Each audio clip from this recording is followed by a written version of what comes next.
Face front, true believers. This is Modular Media's No Prize Podcast. I am your host, Boingo Writer, and with me, as always, to talk everything comics, movies, merchandise, and more in the bullpen.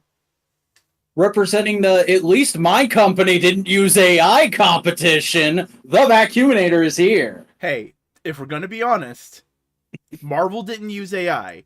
They hired someone else to use AI. It still fucking happened. Oh, we're gonna talk about it more. We're Jesus. gonna talk about it. Because it's the secret. I'll secret invade your Natsaki. Just you wait. Ooh. That's gonna happen. That gone sexual. Hello, everybody. It's the start of a brand new Marvel show we're going to be talking about. We got a lot of news up for you, and we got a lot of fucking comics to talk about. We're going to be here a while. This might be a free hour one. Might be a free hour one. It might be one of those classics, 3 hours, no price podcast. But first things first, it's time to talk about Secret Invasion. Secret, I got a secret. The secret is factionalism. Everyone was going like, oh, how are the Skrulls are friendly? How are they gonna... Yeah, no, there's just a faction of assholes that want to take over the planet. Yeah. That's it. There you go. Oh, imagine comic book storytelling just being very simple and retconny. Talos' daughter is all grown up now, and she's an asshole. No, she's a conflicted asshole. Yeah. She's worried and concerned. She's played by Aquaman's mom. Yeah, no, it's literally what we've said is the setup for the show, but it's a lot more fun character interaction. It's very characterful. It's every like average like I say average secret agent people, but like it's every non-powered non-main player character in the MCU getting together to deal with a problem. Okay, Buster, the original comic wasn't great, but that's mainly because it was trying to do too much at once. The base concept of Secret Invasion, brilliant. It's also like the concept of the Skrulls trying to take over has been a thing Marvel's done like a couple dozen times. It's not just Secret Invasion. Yeah, but Secret Invasion was just the farthest they got without anybody noticing. Which that was the kind of the fun part. It's like, oh no, shit, they actually succeeded. What the fuck? How are we gonna stop this? Oh, this person's been a Skrull for how long? Yeah, that was also... I don't know if we're gonna get in this show outside of like that one opening scene. Yeah, no, and I don't even think... Could this be a way of getting rid of Martin after some of the things he has said in racist context have recently come out? Has he been saying fuckboy shit? He's been... I haven't looked it up, but apparently he might have said some fuckboy shit. Damn. I hadn't heard about that at all. That's unfortunate. I thought he was one of the good ones. It might be salvageable fuckboy shit. I don't know. Don't quote me on this. I haven't read it. Martin Freeman? Is that his last name? Yeah. The guy who plays the white guy in Black Panther. The token white guy from Black Panther apparently might have accidentally said some racist shit. Yeah. Well, we'll keep an eye out. But yeah, his character appears in the opening scene of this, and very quickly you find out he's a Skrull and he gets deaded. Yeah. And it's also like pretty obvious that he's a Skrull if you just like think about it for half a second, because like, oh, his character is supposed to be sequestered in Wakanda right now. What's he doing in Russia? Yeah. This whole episode takes place in Russia. And you know what? It's not written before shit started happening. Written before shit started happening, but also the shit happening adds a layer, but also they didn't otherize Russia. It's a place. It's not like, ooh, mysterious Russia, Cold War. It's like, no. I mean, Russia does have strong, like, spy connotations in American media. It does have connotations, but, like, presented in this, it's not like, ooh, what is this place? It is like, no, this is just a place. Things have happened here, yes, but it's a place. Though they do kind of explore the way that place works with stuff like that scene where Nick Fury is walking around at night just trying to get caught, and all the white people that live in Russia are just like, "What the fuck? There's a black man. That's weird." Don't All normally see right, those. yeah, Which I think is like, that's a very positive outlook that he wouldn't get harassed for being black. yeah. Just odd looks. But yeah, I no. mean, it's also probably like he's got a fucked up eye and shit. But, Oh yeah, we're full no longer doing the eye patch. That's interesting with this. yeah, especially because, and we'll talk about this later tonight, but like they were showing the eye patch in some of the promotional material, and like even the figure for him based on this show has a head with the eye patch. Maybe the eye patch is kind of like his superhero suit, and like he's going through that like moment of like, am I actually worthy to be this person? Oh That yeah, I because want to be? there is a bit in the trailer where you see him like getting out the trench coat, and I think maybe the eye patch too, and being like one last fight. Test screening change. I genuinely think this is like it is going to be an arc of him reclaiming the eye patch and the coat, and I There is know. a lot of talk in this of like, oh, maybe Nick's lost his edge of like he got really fucked up by the snap and he went to space to run away from it. And like you see him when he comes back to Earth, he's even like limping and shit. I'm assuming they never explained it. I assumed it was like, oh, he hasn't had gravity in a long time. Oh, Martin Freeman race has more to do with his comments about how multiculturalism is bad, according to him. Okay, Hmm. that seems more of a hey, you need to go to counseling rather than being canceled. Okay. Thank you for the context there, Aki. I really appreciate that. Now I can say like, okay, man said stuff in a little like you don't know what you're talking Very, about, very but sus. can be salvaged. Yeah, I'm not saying he should be salvaged, and the people that are upset at him being in the Black Marvel movie and saying those kind of things shouldn't be upset. But it's like, Mm-hmm. Also, like we haven't read the exact quotes yet, yeah, so like it's very yeah. But anyway, Secret Invasion. yeah, Secret Invasion.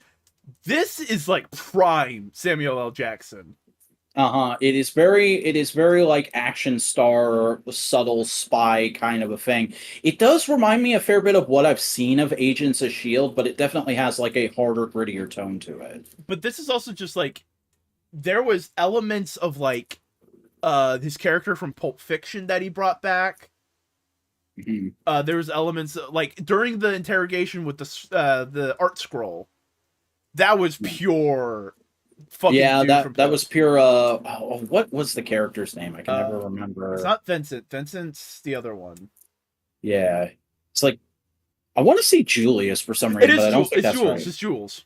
Yeah, okay. Yeah, he's this is pure Jules. There's also like during the scene where they're talking about everything, him, Maria Hill, and Talos. There's like he has a little bit of jokiness and glibness with them. Like, I know a bunch of good-looking scrolls. You're not one of them. Oh, Um, that was just a great line because it shows like yeah they're friends. yeah. Or like and also like the bit when they're going up to talk to the art director guy of like, hey, what was your midlife crisis? The Avengers, which that is a trope I have not seen in media in so long, and I was actually like kind of happy to see because like I don't know if you remember, but like that used to be everywhere in like TV shows and shit when we were kids. Is like people talking about like having their midlife crisis or like an episode of a show where a character would be going through their midlife crisis and it would be a big thing. And I haven't seen that in a really long time. So I was like, oh, that's fun. But it's also it's like he's being cute and glib about it. Like he's being clever, and that's the good kind of Marvel comedy is when they're being clever. Because here's the thing, all these characters are smart. They're allowed to be clever. Yeah. Uh, But also the scene where he's talking to the British agent woman, the MI6. yeah, I think Nick said her name was Sonia, but I didn't catch a last name. That felt very. That felt very Mace Windu. A little That bit. very calm, collected. I am in control, and you don't know what the fuck you're talking about. Hmm. That also like that felt like consummate Olivia Colman to me. That felt like Mhm. they wrote that character for her. Mm. This is it's very characterful. That's what I was hoping the show was going to be. Was it's like Mhm. a little bit of spy work, a little bit of like subterfuge, and like ooh, what's the mystery? But Even mostly Ben just Mendelsohn gets quite a bit to sink his teeth into as Talos. oh yeah, like realizing your daughter's a terrorist. And like trying to just say, not really like he's warning everybody that like, hey, this could mean the end of all of humanity, but I'm here for my daughter. He's here to like integrate. He's like here to actually do the right, like be part of everything. You know. hmm the only like real weak link I would say is kind of sadly Maria Hill. Like I don't know Yeah. about you, but MCU Maria Hill has been a constant underwhelming presence for me. Of like, I got really excited back in the day when they announced she was being played by Colby Smulders because like. I'm not very fond of the show these days, but my family did used to watch How I Met Your Mother quite regularly, so I liked Colby Smulders as an actress. And I feel like they've just squandered her project after project where she gets like very little to do. The most I've ever enjoyed is like when she pops up in Winter Soldier. When it's like revealed that she's one of the guards in that truck. That was a really fun little moment. But like everywhere else, she's just kind of assistant lady who knows stuff and can handle herself in a fight. She doesn't really have a character. And spoilers, I guess, she dies at the end of this, and it feels like it should be a bigger moment than it actually is. You at least feel for Nick Fury as a character of like, oh, this is the person who's been his right hand and now gone. hmm You know, Yeah. I think just the big thing is just like we hadn't had Maria Hill as the director of Shield, which is where her character shines. hmm You know, But I mean, like they did Civil War without that, so it's not like they could ever loop back around to it. yeah. Um, Second Death, damn. Do you mean second death in the episode, or like has she died before? Did she die in Agents of Shield and they retcon that? I don't know. I don't think she. They didn't really squander her because she wasn't intended to be a major. Yeah, she was meant to be a bit side character. Uh, That's fair. I can kind of agree with that assessment. I just, I there is stuff to do. Oh yeah, she got dusted along with Nick in Infinity War, but like, um, Dust at this point in time, dusting wasn't really a death. it was a comic book death, is what it was. Yeah. Um, but like, I don't know. It's just I know there's more you can do with that character, and they never really got to that place. So And that's plus, a little bit upsetting. we have been watching Earth's Mightiest Heroes, where Maria Hill is a great, amazing, wonderful character. I wouldn't say wonderful, but she's What? very well Okay, portrayed in that show. wonderfully written, hmm not wonderful as a person. She brings such joy to the screen anytime she's in the room. Okay, let me do the actual phrase. She's a great piece of little shit. Yeah. Um. Speaking of little shits, we get hints at our big bad guy, which is just a member of the Skrulls who's like, Mhm. I'm tired of living in the shadows. I'm tired of waiting for a home. Let's just make a home. Fuck the Is humans. it just me, or did you think it was going to be colored for a minute? Maybe. Abigail Brand better. Abigail Brand is a great. Agree, but like we're not going to get Abigail Brand for like another 10 years, probably. But it's also like one is meant to be a fuck you authority figure that like ultimately has the right mindset. Abigail Brand is a schemer more often than not, and it just has her own plans. That's true. But like, yeah, I did think it was going to be cooler for a second, but they said his name quickly enough that I wasn't like, I didn't feel like I was being teased. I do think, however, considering how close we are to Fantastic Four lineup wise, schedule wise, we're still a couple of years off. Yeah. But I think how close we are to it in terms of the lineup, I think we could get like a Colert tease or like a Scrimblow cameo at the end of this. Ooh, maybe we get a Scroll Queen. Mm-hmm. Who knows? Yeah. And for those of you who aren't comic book literate, Kl'rt is the Super Skrull, a semi-regular Fantastic Four big bad. He has all their powers because he stole them. But he also lost shapeshifting, I believe. Mm-hmm. Yeah. So he's considered a freak by the Skrulls, and they hate him. Yeah. And as a result, he just hates humans more because, like, he took those powers to try and help the Skrull Empire, and then they rejected him because of it. It's there's pathos there. Yeah, and he's kind of been turned into a anti-villain, anti-hero kind of character recently. I mean, yeah, he was in Marvel vs. Capcom. Yeah, it's kind of complicated now because there's two different Super Skrulls. There's Kl'rt, and then there's the other one from Secret Invasion that took on all the Illuminati's powers. Oh yeah. Oh boy, we're gonna talk about the Illuminati later tonight. Hey. Anything else we can talk about with this episode? I love the atmosphere in the abandoned nuclear factory. Mm-hmm. Just like a nice little commune going on. I love how many people they got in makeup for that scene. Oh yeah, and I love the reasoning they give in the show for why half the people weren't in makeup. Mm-hmm. Which is just they're the warriors. They need to stay in their shells, so it's harder to tell who they are. Also, I love the idea that they've created a lingo for being a Skrull using English. Like, yeah, of course they're gonna modify the language to fit what they do. What else would they call it? Yeah, oh, shells. That's fun. That's fun little world building of like, ooh, texture. Being anti-hero, anti-villain's been a thing. Yeah, I'm not saying it was like recent, but it's been like a thing. Yeah. People realize he is a sympathetic character and they've leaned into it. I also don't recall saying a period where that began. I was just saying that is a thing with his character nowadays. Yeah. This was fun. I enjoyed this episode. I wasn't like super into it, but like I definitely was able to pick up what it was putting down. And aside from the elephants in the room that we're going to talk about in a second, I thought it was fairly solid. Yeah.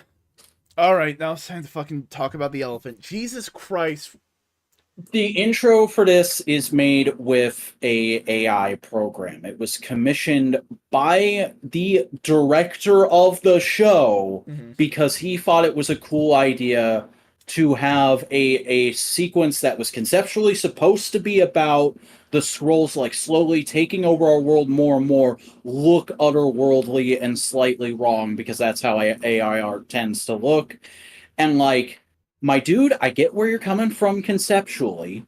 No! Here's the thing. Any fucking artist could have done that for you. Any fucking artist could have done that. And you could have done it. Okay, here's the thing. AI is just a program. Functionally, as AI is right now in the environment, it is scraping data and using it for bullshit.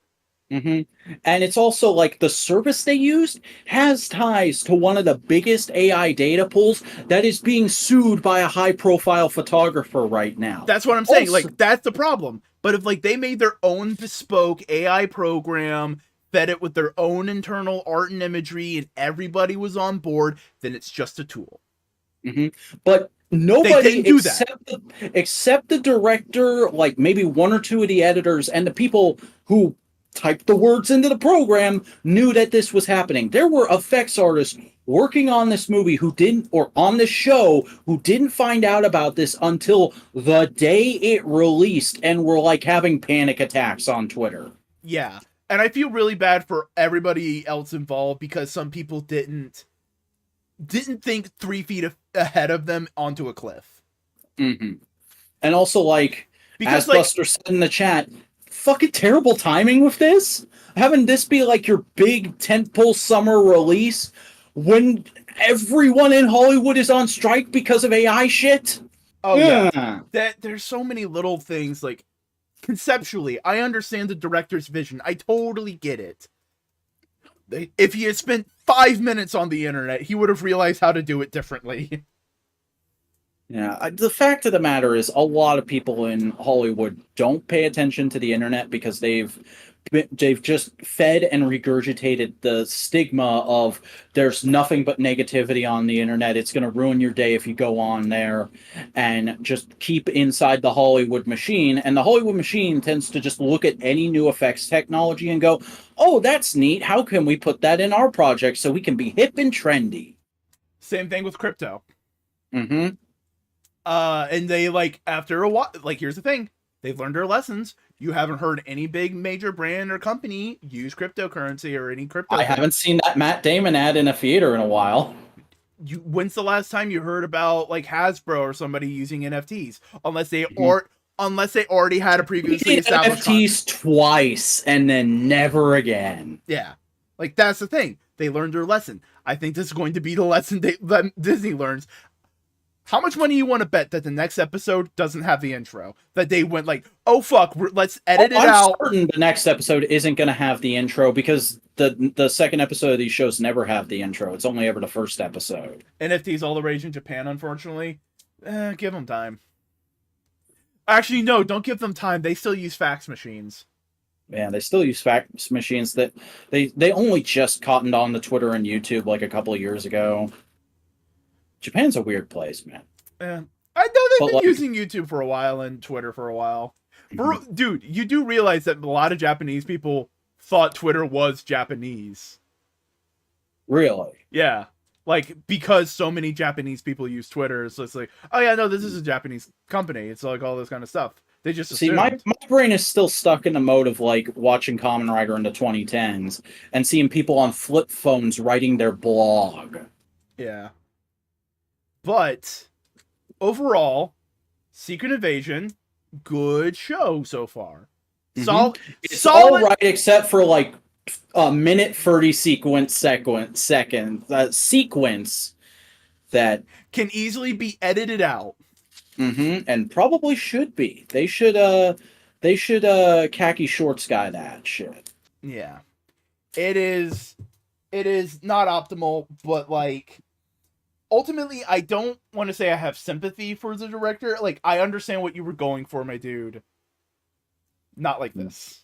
I'm always a benefit of the doubt kind of guy, but like I don't think the director, as Nick said in the episode, everybody gets one, nobody gets two. Yes. And honestly, I think the director had the idea, and then the producer was like, oh shit, this is an easy way to like slide something in. All right, yeah, no, great idea. Go ahead, try it. Looked on Twitter. Oh, they hate it. Okay, we're not doing that. Of all the backgrounds need to unionize and strike. Yeah, well, I mean, most Hollywood is unionized except VFX artists. Yeah. Which is a shame. Like, they're one of the effects artists, animators, wrestlers. Those are all corners of the entertainment industry. Really? Because everything I hear about animation in the last few months makes it sound like they don't. I just don't think a lot of people hire union. But like, no. Maybe, I don't know. I have to double check.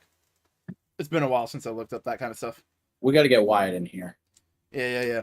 But really terrible week for Hollywood in general. Yeah. We'll get to that. I'll get to that. Whoa, oh boy. Haha, hee hoo hoo. We'll get to that. But in the meantime, how was your week, buddy? Oh, it's been pretty good actually. It's been fairly productive. Been a little bit ahead of schedule. Was able to take Friday night. I didn't have anything I had to do Friday night, so I was able to take a little bit of time for myself and put a bit of a dent in this massive pile of toys I need to open. Been messing around with my number one dog Zenkaiser right here a lot in the last couple days, and just generally chilling, trying to keep life afloat, you know. Nice. That's cool. Well, my week was, I wouldn't say hectic, but it was a thing. Is family still over, or has that family sister is currently moving a house up in Georgia. I will be starting on this week's video tomorrow afternoon, Buster. Aki's also right with that. Like, a big problem with American animation is they outsource a lot of things, and they That's true. outsource to the cheapest people. Here's the thing: Japan also outsources animation. Mm-hmm. They will often do that, but like, I don't know. I think one of the only anime studios that actually mostly animates its stuff in Japan is like Ghibli and Kyoto Animation. I think those are the only two. I could be wrong about that though. And I'm here's the not an thing: anime they expert. animate majority in it in Japan. It's just then it's in betweens and things like that. Mm. It's a bad time. I mean, But it, how many Korean sweatshop jokes has Simpsons and Family Guy made? yeah, gotta unionize, folks. Yeah. And you can't just unionize your industry. You Gotta get gotta mature out to other lands. Yeah, Toei. I imagine Toei and Mappa use a lot of outsourcing. I would also imagine uh, who's the studio that did Full Metal Alchemist? Can't remember. Madhouse. Madhouse? Yeah. CGI is also heavily skewed. Yeah, outside. And you being one of the most popular cheap animators for VFX. Yeah, that's the thing. It's not only the fact that VFX aren't unionized in America. It's just like VFX are. You need a computer. You can get those in everywhere. Mm. Also, welcome to the chat, Drake. Haven't seen you in a while. But you got the links. Yeah, I got all the links up. So first things first, the Directors Guild voted to ratify a new deal as the Writers Guild strike continues. It's not fully ratified yet. This part of the strike is not officially over, but it's close. Basically, what I'm pretty sure this is hold on. Have voted to ratify their new agreement. The Directors Guild includes increase. Basically, this is their demands. This is like the Directors Guild going up to producers and the production houses and going like, "This is what we want. Give us what we want." It's like things are getting organized. We're getting it into motion. It's moving along. It's like we talked about a couple weeks ago with, I think it was the Writers Guild, of like this isn't done, but things are happening. You know, yeah. This is an update. This is not we did it. No, we'll celebrate and shout from the rooftops when they actually get everything they deserve. Yeah, I got bottles of champagne. We can have fun. But hey, if the directors and the writers and the actors all strike, I mean that's kind of where we're at. Yeah. And if all we're missing is the VFX artists, animators, let's go. Yeah, unionize. So, Samuel L. Jackson reveals his Avenger script was stolen before production. So this is an old rumor. I don't know if you remember this from back in the day, but finally, while doing press junkets for Secret Invasion, Samuel L. Jackson confirmed the old rumor story from back in the pre-2012 Avengers days of his script got stolen from the set of another movie he was working on before Avengers, and the person posted it for sale on eBay, and then Marvel found out about it. They came to the set to try and figure out who it was, or I guess they sent people, but they set up a fake buy, and the guy or gal realized that it was a fake buy and fucking left the country. Jesus. Yeah. Holy shit. Remember, they're serious about this shit. They always have been. It's wild. Samuel L. Jackson was involved in spy shit. Yeah. Marvel star Jonathan Majors trial date announced, court appearance. This is just the next step in the process. Yep, he's got a court date coming up at the end of next month, basically. Yeah. This may get us to like an ending of sorts, but in all likelihood, it's going to be. Well, he's had his preliminary hearing. In all likelihood, this is going to be the first of several trial dates. Yes. And realistically, it may look like it may just look like we'll never know the full truth, and this will just be settled out of court. Maybe. Yeah, it's entirely possible this is going to be like one or two court days, and then a settlement or statement about a settlement gets released. Yeah. So get ready. If you're queasy about this kind of shit, get ready to get queasy. I think it's like July 26th or 27th. I could be wrong about that though. Yeah. But hey, we're keeping an eye on it. Yeah. Black Panther 2 star Tenoch I don't know how to pronounce Guy who plays Namor, but I would like to pronounce the name right. Come on. Ed's new Netflix film following sexual assault allegations. Yeah. Jesus. So this has been something that's actually been going on for a couple of weeks, and I just had not seen any official articles about it until this week because of this happening. And I was able to like actually look into it via some links this article provided. What has happened is a women's rights activist who worked on a film with him previously has accused him of inappropriate I don't remember exactly what the wording was, but it was something accounting to like what she says counts as straight up sexual abuse. And she said that like she held her tongue on it for a long time because A, she was scared, and B, he has a very like he's a superhero, he has a very charming public persona, and also like he's a member of a people of color's rights group that she alleges has been protecting his image for years. And he is denying all these claims, and there's not like any official like legal action going on yet, but he's exiting this project because, as he says in the statement for this, he doesn't want something that is affecting him negatively to hurt all the other people working on this movie, which if that's truly why, then that's admirable. But like really this is in total he said she said territory at the moment. Yeah. We can't tell if it's the truth or not, and in all likelihood nothing is going to happen with this. He's probably going to spend like a few like 6 to 8 months lying low until Marvel needs him again. Yeah. And then someone will bring this back up, and it'll just yeah. And we'll never know if it's real or not. That's just the way these things kind of go sometimes, and that's unfortunate. If it is in fact, if this lady is in fact telling the truth, I feel very bad for her. I hope she finds some kind of peace. Hopefully he doesn't do this shit again and get in actual fucking trouble for it. Hopefully, if he did actually do this, he learns his lesson from this experience. They're people just as anybody else, and people fuck up. Mm-hmm. Netflix skipping San Diego Comic-Con after Marvel and HBO back out.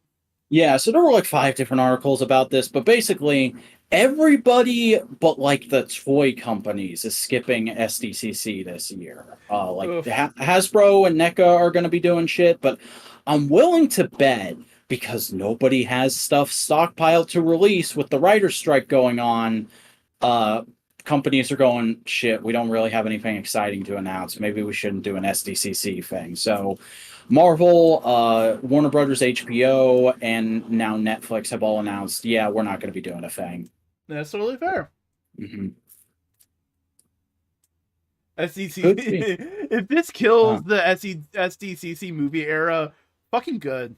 It could be interesting. I mean, we know Marvel Comics is still going to be there. Like I said, Hasbro's still going to be there. NECA's going to be there. I think Jada and Playmates and Jazzwares. Let a comic book convention be about comic books. Mm-hmm. Hazard of thought. Image and Boom are probably going to be there because they're there most years. I don't know about DC though, because usually what will happen is DC the company will skip out. And this is just like the last 5 years. But a lot of DC writers and artists will go there and have their own booths, or they'll have combined booths of, hey, we're the team that's working on these books. Come buy our shit. Yeah. But hey, with the death of E3, this may look like the end of manufactured hype marketing, which all the better. Mm-hmm. Like, genuinely, I have a feeling that's the biggest reason people are feeling like burnt out on some shit. It's just like Hmm. marketing just going, you gotta be hyped, you gotta be hyped. E3, San Diego Comic Con, brah, brah, brah. And it's just like, God fucking damn it. Can I just be like calmly excited? Like I don't expect Indiana Jones and the Dial of Destiny to be the best movie ever or like the biggest, most exciting experience of the summer. I'm gonna see it opening day though, because like I like that series. I like Harrison Ford as an actor, and it looks kind of good. James Mangold is a solid director, so yeah, I'm casually excited about that movie. I don't need a hype machine telling me to be like, oh my god. Can't wait for the MCU style Nintendo Directs with Kevin Feige doing his Bessie Watt impression. You Yes. joke like they wouldn't. Uh, Also, why isn't the comic book industry unionized? It's the big problem is it's the it recognition is. of It them has as a almost always been entirely freelance based, yeah, right? it's freelance. That's the problem, and it's hard Like DC to will do exclusive contracts sometimes these days, but like that's very rarely been a thing throughout the history. yeah. That's genuinely kind of same reason why wrestlers aren't unionized. It is super easy for employers to abuse them through freelance contracts. And it's also like unlike wrestling, there's not really anybody who's been like famously campaigning for unionizing all their career. The closest you get is like maybe Steve Ditko when he was like actually at Marvel. And even then, But that wasn't unionization. That was give me more money because I deserve it. most of them are just kind of like they're just happy to be working, honestly. Yeah, which is a shame because the comic book industry could use some major unionization backing power kind of thing. Definitely. I would very much love to not have to give $5 to an old creator's GoFundMe every couple weeks. Yeah. And honestly, if it was up to me, the way you kind of start that is you start an independent comic book company, you get some sizable names, and you just have them be employees. No freelance contract. Neil Adams was very heavy on creators' rights and benefits and everything, and he I don't think he probably ever went straight unionization, though. I it think it may was have been just in the like, hey, back of do his right by mind. people. He may have been in the back of his mind, but like he couldn't Mhm. get that over the hump. Yeah, it was like Neil Adams, Frank Miller, and Todd McFarlane were always very much like, hey, treat the old guard with respect, help them out when they need it. But I've never heard those guys like bandying the word unionization about. No, because I also think if unionization was spoken about, you would have gotten blacklisted out of comics. Probably. You know, which if you're Anyways, trying what's the next story, Boingo? to, sorry everybody, we just went on a We went fucking on tear there. WWE Seth Rollins just talks about his role in Brave New World. Yeah, Yeah, this so basically this is just my way of like inserting that the big rumor right now is that he is playing King Cobra of the Serpent Society. And he gets asked directly about this in this interview, but because he's Seth Rollins, he's a WWE guy through and through, he doesn't give a straight answer about anything in this. He's just like, "Oh, it's so exciting to have the opportunity to work with a company like Marvel Studios. You know, I'm such a fan of superheroes as our modern mythology, and you know, being a part of WWE for so long, that wrestling is really where my heart and soul lies as a creator. But I'm so happy that now that I'm at the level I'm at after all these years, that I'm given these opportunities by my connections through WWE. It's like, God damn, Seth, could you be any more of a fucking machine? I mean, hey, that was the same line John Cena said at the beginning of his acting career. Oh yeah. I used to think Seth Rogen and Seth Rollins were the same person. Fucking, that's a beautiful image, Aki. Because now I'm just imagining Seth Rogen doing a curb stomp. Yeah. He curb stomps and just goes. Seth Rollins in the Thanos pants that Seth used to wear. No. Rogan in the fucking White Ranger Rollins gear. Yeah. That's a fun Buster, you joke. That is a fucking WrestleMania match waiting to happen. Yeah. Oh god. What's going on, Seth? Deadpool 3 rumored to feature Ben Affleck. So reportedly, Ben Affleck was spotted on the set of Deadpool 3 in England a few days ago, just like regular street clothes.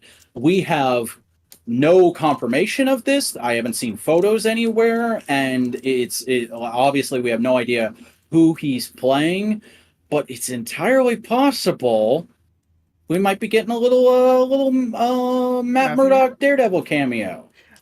Because Yeah, there's also a rumor going around there's just going to be a bunch of multiversal variants of Deadpool and Wolverine in this movie. oh, Because that's cool. just fuck it, this is the last time these two actors are going to play these characters. Let's just do everything. Let's get nuts. Yeah. Or maybe Ben Affleck's just there to see his friend. Or maybe Ben Affleck is playing like an entirely different character for the MCU that's going to pop up in a few things like Julia Louis-Dreyfus. Yeah. Who knows? Who knows?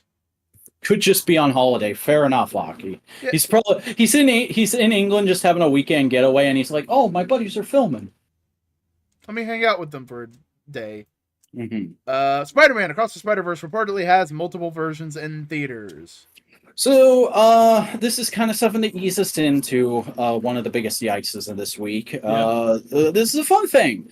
Apparently, there have been some slight differences in animation spotted by fellows on TikTok. Specifically, you know the bit in the opening where Lila is like baiting Miguel into saying to call for help, and she's teasing him about it. Mm-hmm. There's two different versions. The version I saw, when she goes like that was very satisfying though, or whatever she says, I forget the exact line. She takes a selfie with him and uses the bunny ears filter. There's another version out there of her like sassily pointing at him as she says that. And apparently there's a few subtle differences like that all throughout the movie, and they just randomly sent the two different cuts to different theaters. That's a very cute idea, especially when you're dealing with a multiverse kind of conceptualization story. That's really fun. But However, there's a caveat. This isn't the caveat I was talking. We'll talk about that caveat. Spider-Man Beyond Spider-Verse release date reportedly delay inevitable. So this all kind of ties together the rest of this of there was a big sort of expose interview from a semi-anonymous animator that worked on the movie and is supposedly going to be working on across Beyond the Spider-Verse as well. They haven't started working on Beyond at all beyond some basic visualization. And currently Beyond is projected for like almost a year later exactly release date. With the way animation works, that is literally physically impossible. Mm-hmm. Unless they aren't making any new characters, they're using all the models again. Like, they're using all the sets. Like, even then, that still is a lot of fucking work. That's a lot to add. That's a lot of 10-hour days right there. And let's talk about 10-hour days. Oh boy. So, Spider-Man Across the Spider-Verse report alleges serious production troubles with one producer. So reportedly, Phil Lord has been a huge fucking chuckle fuck in regards to the making of this movie, especially towards the beginning, because he had trouble actually communicating what he wanted visualized in animation, and would routinely look at shots that were half finished and go, "Oh, that's not what I wanted at all," and make them start over from scratch. Yeah. And that continued to happen a lot throughout the process and caused a lot of wasted time and a lot of people being forced to make up their quota by working extra long days for basically the same pay. And during the whole thing, I forget his first name, but Miller was very hands off with this movie reportedly. Like basically just put his name on it. All the while, Lord was doing fuckboy shit, and apparently also argued with Amy Pascal a whole lot about certain things he wanted in the movie. Oh, buddy, what do you like? The movie's great. You made a very good movie. I'll give you that. But this isn't the way to make a very good movie. Cuts of finished animation. Yeah, that's the worst. That's you don't cut finished animation because that is thousands and thousands and thousands of dollars that is just not being used. Also, apparently, Haley Steinfeld hasn't recorded any dialogue for Beyond the Spider-Verse yet. So, you can't just blame Phil. That's entirely a Hollywood problem how they treat animators. Yes, but we're pointing Phil Lord right now because he is the person. The Amy Pascal thing next, Aki. Just wait. Yeah, but Phil Lord is the problem with this very specific thing of, and this situation. Yeah, no, that's what we're going point by point here. Like, it is a major Hollywood problem, and it's a major art as industry problem, because this happens in the games industry as well. Like, this is just what this specific chunk of the interview talks about. Yes. And it's frustrating. And Amy Pascal comment on Spider-Man Across the Spider-Verse production controversy. She said, shut up and do it. Fuck you. Yeah, well, after this came out, after like only a few hours, she was doing an interview for Something Else, and she got asked about all this. And she basically said, like, I mean, that sounds very hard, but like that's how Hollywood works. We have to work very hard with very strict deadlines sometimes to make things happen. I mean, I'm sorry, but that's Hollywood, is basically what she said. And lady, in this situation, that is the equivalent of saying boys will be boys. Fuck you. It is very glib. It is very much, I don't want to change the status quo and I don't want to acknowledge the problem. And that is... I already didn't like Amy Pascal. I was pretty much on the level. I was pretty much of the opinion for years that, like, the reason anything Spider-Man related that Sony is heavily involved in, that she's heavily involved in, is good on accident. And this just confirms that even more so, because I don't like this woman for a lot of reasons, and this is just a new little thing on top of the pile. Yeah, like Aki says, she's the one setting the deadlines. You're the one setting the... It reeks of white woman at the top of the food chain who's too used to being able to call the shots. Yeah. It is the whole Spider-Verse situation is a very frustrating thing. It's understandable that people are frustrated. It's understandable that people are looking at this whole thing with a gross feeling in the pit of their stomach, and that is understandable. I really hope there are some significant changes going into the production of the next one. There probably won't be, but God, I hope so. And that's just kind of a major fault in modern art, in modern big production art. Yeah. And until we can, like, rectify all of it, it's going to keep happening. And the best we can do is just to keep it at a minimum. Unionize. So, guess what else came out? What else? The trailer for Kraven the Hunter. Oh, fuck. Morbius 2, baby! I didn't even watch this. I watched it twice. I watched it when it dropped, and I watched it again today to make sure I had an idea of it for the show. This movie looks legit. This movie looks like it would legitimately make me mad, because Aaron Taylor Johnson isn't even playing actual Kraven. He's playing son of actual Kraven. Oh. And it looks like he's playing son of actual Kraven, but he's being surrounded with a bunch of Kraven iconography. But he doesn't have a Russian accent. His dad, played by Russell Crowe, has a Russian accent for some reason. But it's like a story about his dad being like an abusive rich guy game hunter jackass, and him realizing that as he grows up, and then like getting superpowers from lion's blood falling in an open wound of his. And then he decides to go and destroy his father's company and kill his father. All the while, his brother is like, you're just becoming dad. Also, I don't have a Russian accent. Why don't either of us have a Russian accent? Also, Calypso is in this movie, apparently. Also, the Rhino is in this movie, apparently. They do realize that Kraven doesn't have powers, right?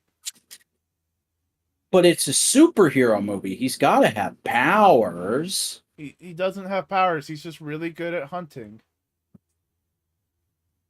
But he's got to fight the Rhino, because Kraven and the Rhino are both Russian, so we can connect them together through the Russian mafia. Venom is good in spite of itself. Venom is a glorious mess. I wouldn't call it good. And even then, Spider-Man 1 and 2, Amazing 1, and by sheer technicality, the Tom Holland trilogy. Mm-hmm. This is They stole the origin from Catman. That's fucking hilarious. I don't know much about Catman. He's not one of my... No, that's how they're doing fuck off. That's not how you do the Rhino. That's not the Rhino. That is the Rhino in this movie. That's Killer Croc. He's got a fucking serum and he's a weird skin man. No, he wears a fucking suit. He can't poop in the suit. He can't poop and he can't sweat.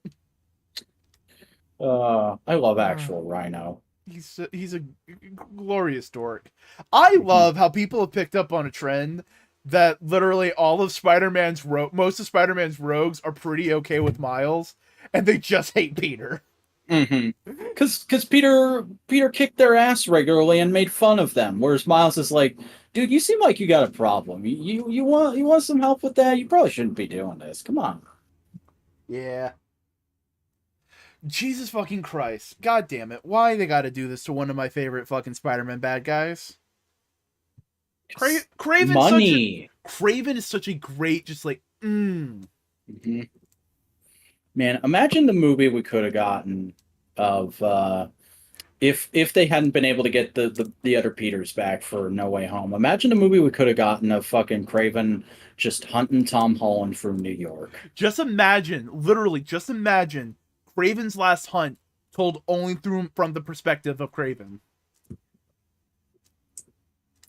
Is Sinister Six the movie actually going to happen, or are they just going to keep teasing it? They're just going to keep teasing it.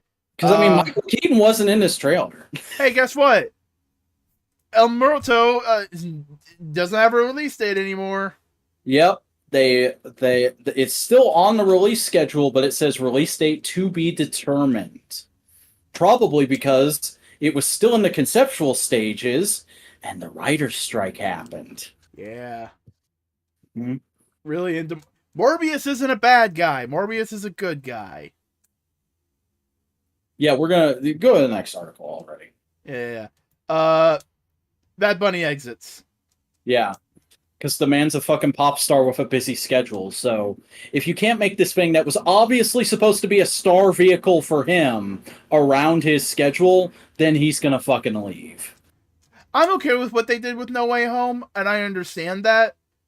But I think Craven's Last Hunt would do better post No Way Home than it would do as the No Way Home. You know what I mean? I fucking love the movie we got, but I also agree with Hockey that it would have been awesome if we had gotten Craven's Last Hunt. Yeah, but I think Craven's Last Hunt would work better after it, because it definitely would, but you still could have made it work. You could have. I just want all the gritty 70s and 80s Spider-Man stories to happen now. Give me the death. I want fucking Death of Gene DeWolf. I want that to be Disney Plus series. Give me Death of Gene DeWolf. Give me the asshole with a shotgun Sin Eater. Yes. You know, that would be the most topical way Marvel thing could do. It's just like, look, we Gene have this DeWolf... fucking mass shooter. It's Sin Eater. Just update the cultural references and literally put that whole scene of Peter and Matt figuring out who each other are in the show. Yeah. Hey, Mercedes Verando, aka Sasha Banks, is reportedly considered for a role in El Muerto. All right, if you're gonna go to one kind of like shitty, stupid artist I don't care about, there you go. Go to another one. Bad Bunny entered because superhero movies were all the shit at the time because of Infinity War and Endgame, and now it's left because superheroes movie haven't been all the rage. Yeah, no, it's just they're a movie. That's what Yeah, they. he's a trend writing pop star, and hey, look, it's a trend writing wrestler who wants to be an actress but isn't actually that good of an actress, Hey, she's okay in and is kind of a Mando. twat in real life, from what I hear. She's okay in Mandalorian. She has like 3 lines in Mandalorian. Yeah, and she said those lines competently. I don't know. I don't really. I've Yeah. never liked Mercedes as a wrestler, and everything I hear about her from conventions recently, I don't think I like her as a person. But That's fair. Spider-Verse star could reprise villain and role in El Muerto movie. Basically, yeah, the guy who did the voice for Tombstone could be coming back. yeah, he like Tombstone was in like 2 scenes of Spider-Verse, but apparently because they have that actor on tap, they're considering him to play the character in live action in El Muerto, which has me upset because they're gonna do one of my boys wrong. Hey, he could be the good part of that. What the fuck is all this?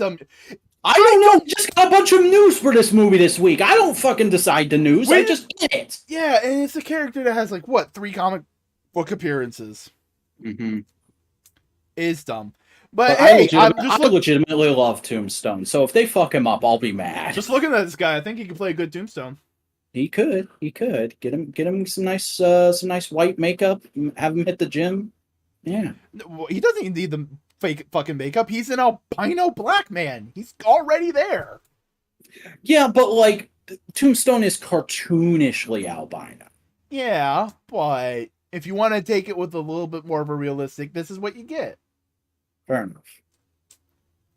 Aki, shut the fuck up with that joking comment about Gal Gadot says she feels empowered after Wonder Woman 3 cancellation. Go be empowered over in fucking terrorist land. Yeah, get the hell out of here. She basically said like, oh, there's not a thing on my schedule that's looming over me like a sword of Damocles now, so I can audition for other roles. All right, cool. Whatever. She also said, beep bop boop boop. Things are being worked on behind the scenes. What the fuck? That's the entire quote. It's just like, hey, I've had meetings. I have talked to people. I am a Hollywood person having an interview for something unrelated, but you like my superhero thing is a buzzword. So you need a scoop. Here's a scoop for you. I'm a fucking terrible actress who has also committed war crimes. The only interesting thing about her Wonder Woman is her accent. And even then, it wasn't like it was a Greek accent. It was an Israeli accent. What the fuck? Mm-hmm. I don't like Gal Gadot as a person. I don't think she's a particularly great Wonder Woman. I think the movies are written and directed fairly competently. I just don't like her. If you literally cast any other actress, like, especially if you cast another actress that is the actual fucking race Wonder Woman is supposed to fucking be, I'll be way more happy with any Wonder Woman situation you want to do, James Gunn, Peter Safran. Yeah. That's the thing. That's the thing with characters that are like European, white, but like for a lot of people, they don't care what kind of European they get. It's just like, oh, it's white, whatever. We can get whatever. You have an accent that works. No, get an actual Mediterranean Greece person to play Wonder Woman. No. Let's cast this. British actor to play a Frenchman. That'll work fine. That's not the worst. That's towing the line. That's okay because you got to remember the history between England and France. Fair enough. Like they're a lot more similar than they are different. But it'd be like hiring an English person to play a Slavic man. Mm. Like that's a very specific cultural group of people. Yeah. Hey, guess what? Going. Time to go to a place that in no way can ever be problematic. Comic books. Hey! Marvel announces a wedding between Tony Stark and Emma Frost. Look at the happy couple. Look at this fucking image that got a lot of people very upset in a very silly way. Because if you're actually reading the comics right now, you'd be able to tell they're up to some shit. This isn't an actual wedding. They're not actually in love. They're doing something here. Oh yeah, there is something fun and goofy. Also, they're working you, brother. Yeah, I was about to say, they also spoiled the return of Miss Marvel. Yeah, because she's just chilling out She's on right Cassie there. Lang's shoulder right there. She's just right there. Great job, everybody. You What's did that? it! This is coming out in like October, September. What's that? Not even 4 months? Come on, it was dead. Jesus fucking Christ. But this will be happening in Invincible Iron Man number 20, I think, and Uncanny, or it's whatever fucking X book number whatever the fuck that month is. I don't fucking care. I love how everyone's just looking at this going on, just going like, this is the worst decision either of them have ever made. I love the fucking death stare all the cuckoos are giving Tony. Tony and Hellcat were good together. Here's the thing, Hellcat basically broke up with him because she's like, I gotta deal with some of my own shit. Invincible Iron Man has been the name of his book on and off for decades, Buster. Remember, I do really like Emma's dress. I think it's one of the best like comic book wedding dresses I've seen in a while. also, it's just really good, looks good on Emma. Mm-hmm. That is a very good looking tall blonde lady. Yeah. I'm surprised you don't simp over Emma more often, considering your predilections. Well, see, the thing is, Emma's kind of a manipulative bitch, and she's tall, so she kind of falls outside my parameters. I like her as a character. I do not simp for her. She's not a waifu. Here's the thing, though. She's very sympathetic, and you understand why she's manipulative. Mm-hmm. But, like, I just prefer you be honest and try and work with people. Yeah. Hey, guess what? New Werewolf by Night comic. Fuck yeah! Yay! This is dropping in September. It's going to be a one-shot that will be available both in color and black and white. And is going to be Werewolf by Night and Elsa Bloodstone having an adventure. And it's written by people I've never heard of before. But it'll probably be good, and it'll probably be very much, hey, you saw that MCU thing, right? You're interested in these characters now? Please read this new comic. Yeah. Hopefully it does good. You should watch the Disney Plus special. It is really good. Oh yeah, it's one of the best like modern horror things I've seen in so long. DC announced his new Batman Beyond series. Yeah, the same people that wrote the recent Batman Beyond mini are coming back for another one that's going to be about Terry getting his feet as a Batman on his own because spoiler, Bruce died at the end of the last miniseries. And he's gonna be exploring the ruins of old Gotham. I didn't read the last miniseries. I'm not gonna read this one. Is it in the DCAU version of Batman Beyond, or is this the comic book version of Batman Beyond? This is still the same comic book version of Batman Beyond they've been building since like before the New 52. Okay. Mm-hmm. Same creative team, because this character has been repeatedly rebooted so much. Oh yeah, it's all been the same like through line story, but they kept trying so many different things. Yeah. Like first it was we're doing it's a continuation of the animated series, but we're introducing new Beyond style characters. Like here's Beyond Catwoman. Then it was no, this is in DC continuity, and we're doing they stuff. 2099'd it.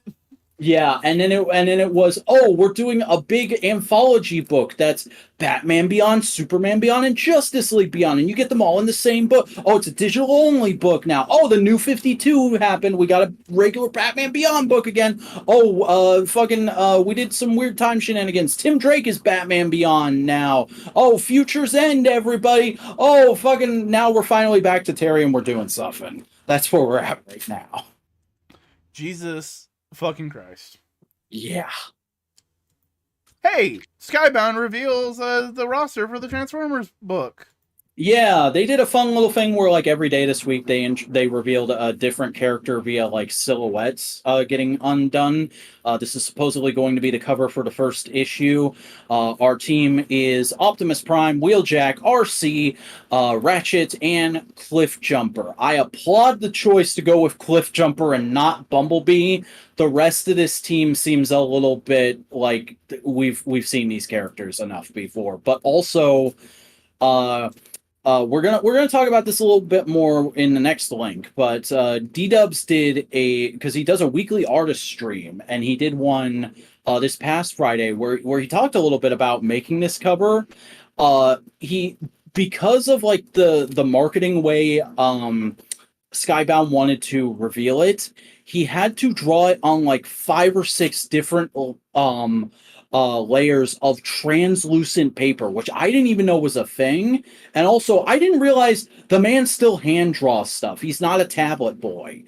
So it was like he had this whole like crazy layout of it that he showed at the beginning of the stream, which was really interesting Yeah. and very much applaud the work he did on this, especially because apparently Hasbro was very anal about the Autobot symbols. They were like, that's a protected IP of a thing of ours. You can't do too much artistic interpretation of those. They have to look a certain way. So he had to redraw the Autobot symbols specifically like 3 times. And that sucks because he tends to abstract certain details like that. Mm-hmm. Honestly though, I'd say Wheeljack is an interesting choice because normally he's like a B guy, a B tier guy. He shows up regularly, but he's not like part of the A team. That's true, but also like I look at Wheeljack and I'm like, Wheeljack's gotten a lot of minor exposure and things recently, and knowing D-Dubs' sensibilities, Wheeljack is just there as a backdoor to the Dinobots, baby. Because Wheeljack and Ratchet, both of them made the Dinobots together in the G1 cartoon, because they were made on Earth in the G1 cartoon. Right. Yeah, no, it's exciting. And we got here is some of the art. Yeah, that's him announcing the artist stream, and you can also see some of his toys there. He's got the fucking MP44 Optimus next to a third-party Optimus that's holding the AEW Championship. We got MP Megatron, MP Starscream. Actually, I think that's either the brand new MP Starscream or that's a third-party Starscream that looks very similar to it. There's 2 more AEW belts on the bottom. Just chilling. And he also, like, that Optimus, he specifically showed it off during the stream and was like, this is my favorite Optimus toy of all time. It just looks like the animation I remember as a kid. And yeah, he's AEW champion. What are you going to do about it? And then the whole chat was like, is Hasbro going to get mad at you for showing third-party toys? And he's like, I don't fucking think so. If they would have gone after the third-party toys by now. Yeah. Dear God, that's just... the lines, the ink blots is great. Mm-hmm. And then some good notes who aren't aware, haven't checked out the streams. Just is this information? Yeah, let me pop this open so I can run through these real quick. I believe it's the last link, right? Yeah, it's the last one. Okay. The auto reveal promo was hard to do because of the amount of negative space. We already talked about that. Hasbro is constantly having him redraw the Autobot logo to get it right. All art is freehand, meaning that he is drawing it physically in the moment. He's not like super planning stuff out or using a lot of high-tech stuff. The 1986 film is his artistic Bible. He is very much a hardline G1 guy. I don't think we're not going to see other stuff, but he's very much like, I grew up with G1. I love G1. G1's what I want to do, kind of a guy, which a lot of people are going like, oh, the IDW did so much non-G1 stuff, and that was such a wonderful period of creativity, and now we're going back to fucking G1 all the time. G1 being shoved down our face. Guys, he's just because he likes G1 doesn't mean he's not going to try stuff within that playground. Calm down. It's Daniel Warren Johnson. Let the man cook. He's good.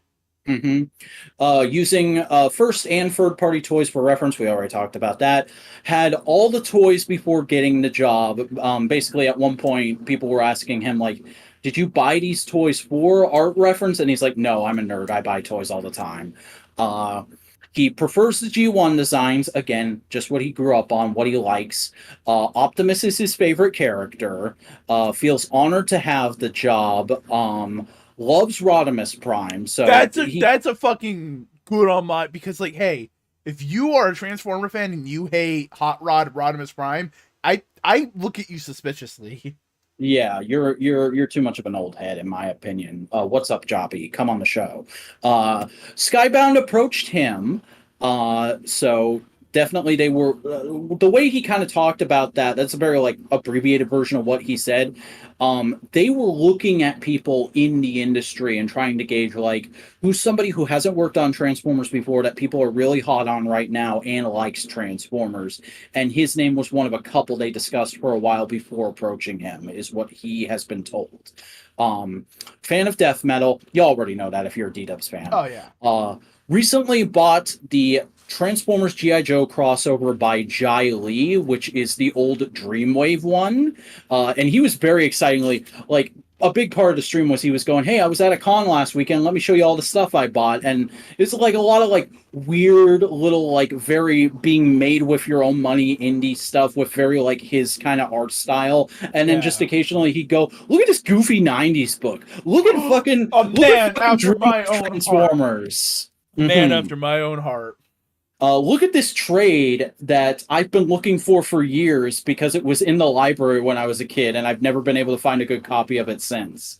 Um, but he said he referred to he referred to Dreamwave and Pat Lee by name as the good old days at one point, and a lot of people took umbrage at that, rightly so, because Pat Lee did a lot of fuckboy shit. But I think he was more so just going like, I remember this art style. This is really cool looking to me. I don't think, like, I don't. You got to remember when creators are talking about stuff in that sense, they're not really thinking about like the wider cultural connotations. They're just thinking like, oh, I remember when this was the new hot thing and it was really cool. It's the same way like how Few talks about like those specific early IDW covers all the time. Um, is into old black and white Alien versus Predator comics. Yeah, that was some of the stuff he was talking about. Is a comic. God, this was written by somebody who's never heard of Daniel Warren Johnson before.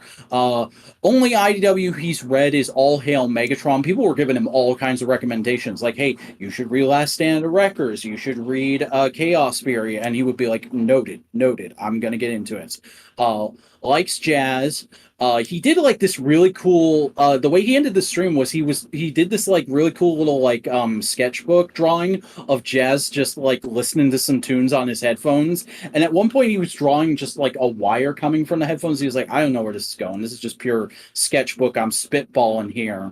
And Yeah. somebody in the chat said, "Connect the headphones to Blaster," and he was like, "It's fucking brilliant," and he immediately did it. That's um, that's my kind of art guy. Yeah. Loves Tom Salisi's work. Tom Salisi is somebody who worked on a lot of IDW stuff. He drew a Transformers G.I. Joe crossover for them. He drew and wrote IDW's GoBots book. So like he has looked at some more recent stuff.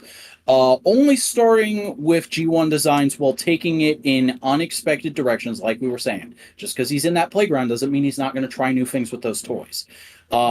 Ends the stream by being too shy to make the transformation noise. Somebody asked him like, "Hey, could you give it a shot?" Because you know that's the thing. Everybody goes, and he Yeah. started to do it, and then was like, "Oh, I'm not good. I'm sorry. I'm not going to finish that." It was cute. And he has heard through the like production grapevine, Hasbro is really happy with the fan response so far, which I would expect because, as we've been saying, they don't necessarily care about the people who are hardline into IDW falling over for this. They're trying to get new eyes on the product with this thing, and it seems to have made a fairly big splash. So there you go. Yeah. All right, well, let me catch up on the chat. That is okay. This tweet is fucking dumb. Having third-party figures as reference is a flag. Not really red, but certainly not green. Dumb. Bruh.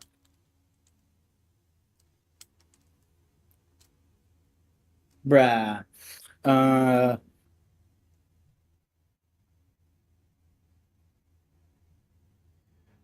What's up, my dude? I'm just checking the chat. Yeah, seems like Buster and Aki are digging this. So yeah.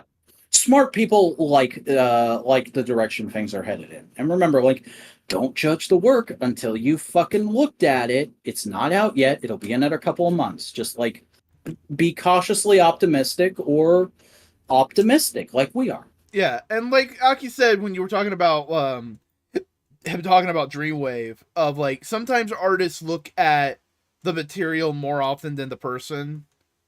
and Yep. respect the material. Like Scott Lobdell's Red Hood, or like we often go on and talk about Frank Miller. We recognize Frank Miller done some fuckboy shit. Mm-hmm. He has made material that is inflammatory and wrong, and we can recognize that he is attempting to make amends, but it's not enough of an attempt for the people he hurt. That's understandable. Let me throw this out here. Warren Ellis is a terrible fucking person, and I hope he never gets work again. He made a damn good Castlevania show. Transmetropolitan is still one of the best comics that ever been written. Mm-hmm. You know? Yeah. Things like that happen. Mm-hmm. And you know what other things can happen? You can support us here at Modular Media. If you like our work, don't forget, keep those comments coming in the chat. If you're watching on the replay, leave a comment down below. Give us a like, subscribe, ring that bell. Help us out in the YouTube algorithm so that we can continue to do this show for you and not just for our own. It gives us an excuse to hang out and talk about comics every week. Yeah. Follow us on Twitter at The Modular Media for updates and such. We also have a Tumblr. It's at Modular Media. And we did have a Reddit, but Reddit's doing fuckboy shit. So I think we might just stop using that altogether after this. I don't know. We haven't really discussed it. I'll bring that up at the production meeting this Saturday. Yeah. It's a thing. Yeah. Hey, first thing. One thing that we've been nitpicking is getting changed. Spider-Man 29 Hot Toys is getting a cloth costume now. Yeah, so you might remember a few weeks ago we talked about, I don't even remember being negative about this. I was just like, it's weird to see joint cuts on a Hot Toys figure. And apparently a lot of people were like, what the fuck are they doing? Kind of a reaction, especially on Facebook, because remember, Hot Toys is a Chinese company, and a lot of people in China use Facebook primarily for social media. So a lot of people got really uppity with them on social media, and they said, all right, we're gonna take the figure back into the conceptual stages, and we're gonna get him a cloth costume going. Yeah, and hey, sure. Listening to fan response, you always love to see it. Marvel Legends Disney Plus 5, Wave 5, Agatha Harkness, more. Yeah, so earlier in the week, literally the day before Secret Invasion came out, the entire next Disney Plus wave leaked. Ignore Mantis there, she's from the current Guardians wave, but the wave looks to consist of the Thanos Gamora that's been rumored for a long time, Yelena from Hawkeye, Kingpin from Hawkeye, Agatha from the end of WandaVision, Nick from Secret Invasion, Talos from Secret Invasion, who's not pictured here, another figure that hasn't leaked yet, and the Build-A-Figure is going to be a repaint of the deluxe Hydra Stomper in its prototype colors with an unmasked Steve Rogers head. Cool. Not the greatest lineup ever, but also not the worst. I am kind of interested in Kingpin because it's Vincent D'Onofrio Kingpin. Oh man, have we needed to figure that for a long ass time? Even though I'm pretty happy with my animated series Kingpin, and Talos is interesting for reasons we'll get into in a minute. Yeah. Next up, San Diego Comic-Con exclusive Medieval Knight Spider-Man. Look at this guy. Yeah, this is a Beast Kingdom figure. Apparently, they've had a whole line of classic comic characters styled as medieval knights. I've just not seen anything about until I remembered Marvelous News is a thing this week, and I went and followed them. And this is going to be a black and gold repaint of the Spider-Man they did. That's going to be an SDCC exclusive. If this appeals to you at all, I fucking know. Look at their store if they have a store. I don't know anything about Beast Kingdom. It looks neat, but I don't buy it as scale. Marvel Legends Disney Plus Wave Hawkeye series Kingpin out of package figure. Look at these photos. It legitimately looks pretty good. It's a lot of reuse, but it comes together to make a figure that looks pretty solid. I dig that they gave him the cane. The head sculpt looks pretty on point. And I like how tall he looks. Definitely looks like a solid rendition of Kingpin from from one specific scene in the show. Yeah. Next up, we got Nick Fury and Talos. Look at these. Yeah. Look at these friends. the day Secret Invasion the first episode came out, they did the official reveal of like, here's all the merch for the show. We've got shirts, we've got socks, we've got random bullshit. Also, Marvel Legends is a thing. I don't know, fucking action figures are for dorks or whatever. And then the official outlets picked it up. So this is what Talos and Nick are going to look like in the line. A lot of people are really concerned about this Nick because of the long ass coat turning him into a traffic cone. Apparently, it's sliced up every which way, so you can get good leg motion going on with it. I don't love the way it looks because it's a lot of reuse. I am very interested in Talos though, because that's an entirely new civilian body that you can use for stuff. B, he comes with alternate scroll parts. And C, new Ben Mendelsohn head that, like, Star Wars Black Series collectors have been needing for a really long time. Because remember, he played the big bad in Rogue One.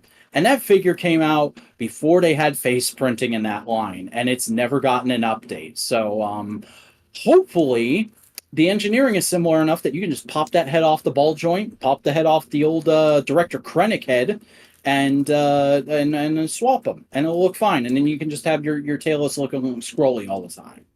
Yeah, but also he won't have his little hat. Yeah, he doesn't need his little hat.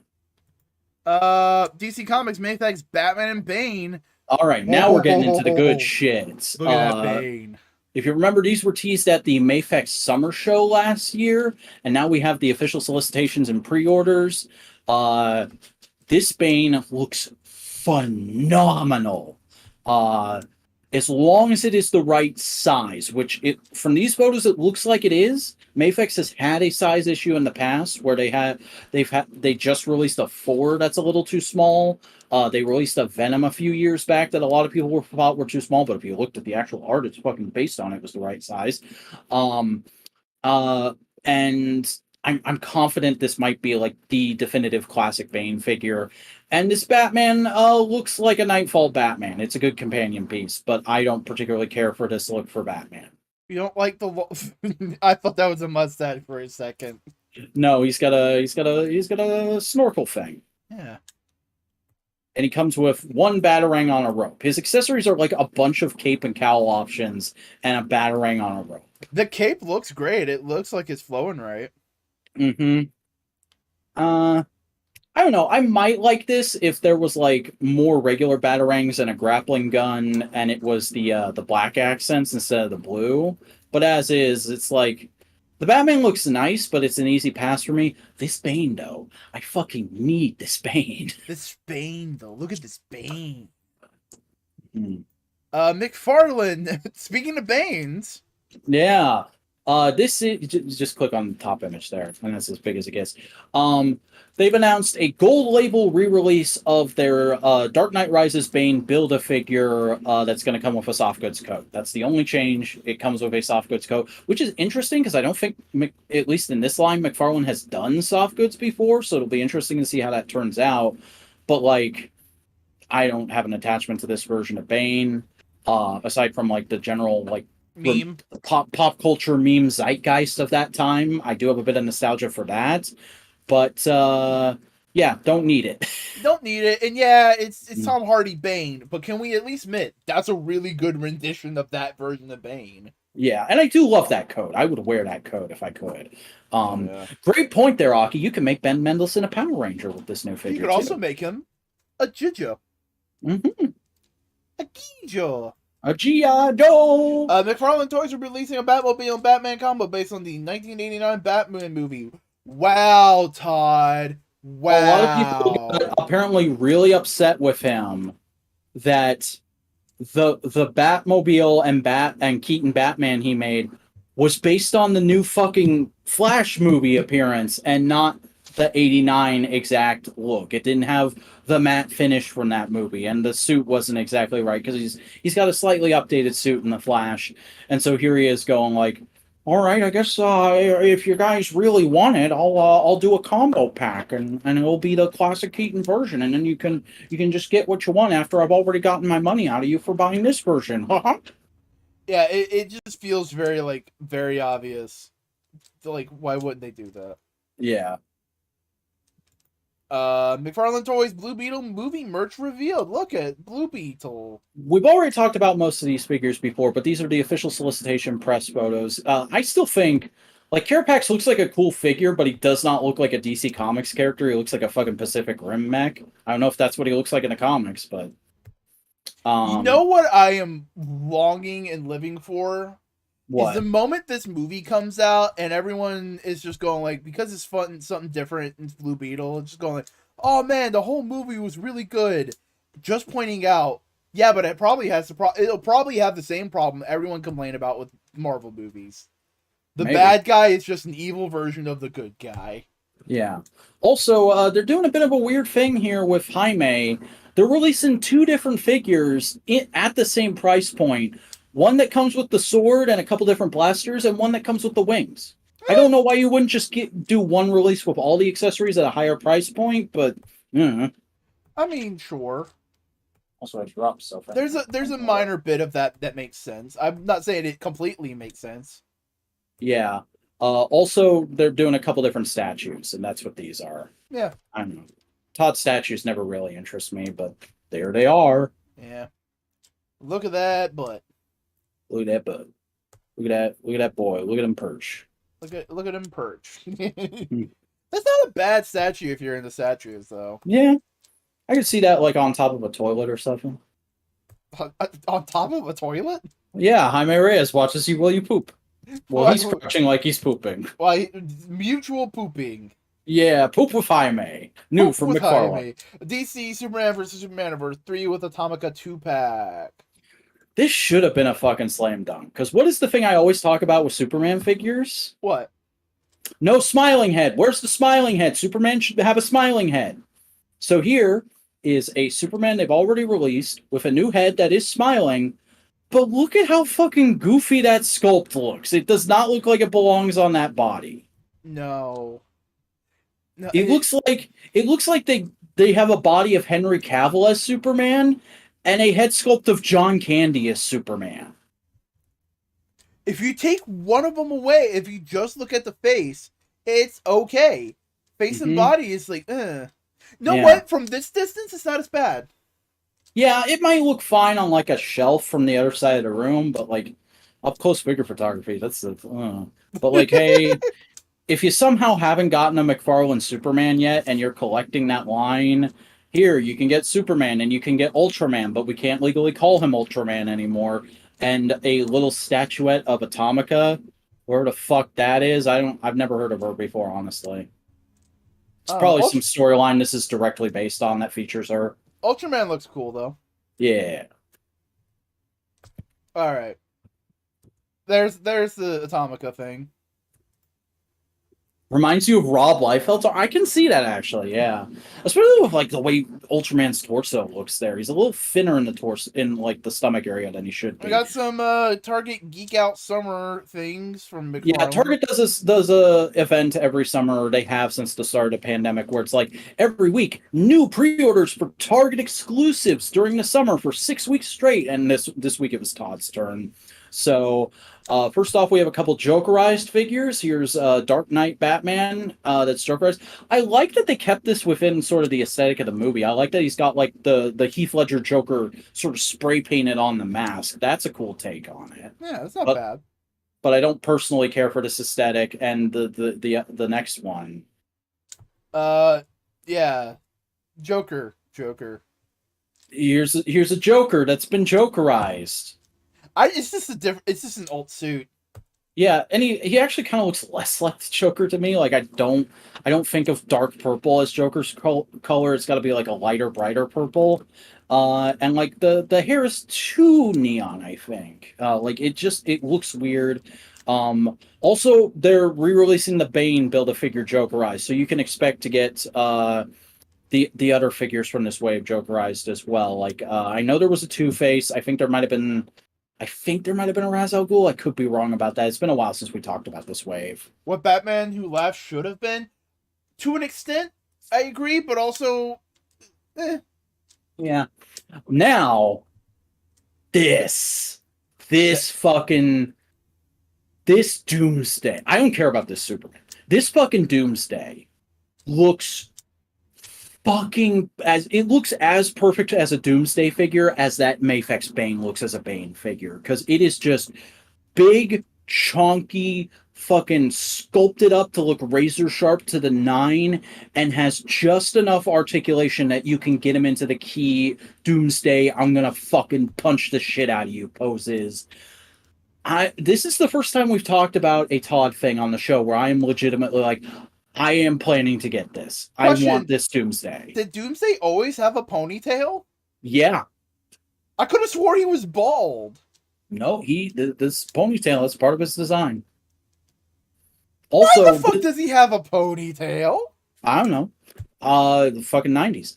Also, this sculpt is almost entirely new parts. The only reuse is just like the shoulders and the forearms are from the Devastator they did at the beginning of the line, and it looks really good. It looks really accurate. I'll also say that Superman ain't half bad. Yeah, as a Superman that's about to get beaten to death, it's okay. Yeah. Yeah. Yeah, so I'll be watching out for this at my Target stores. Also, Ninja Spawn. Yeah, that's a spawn.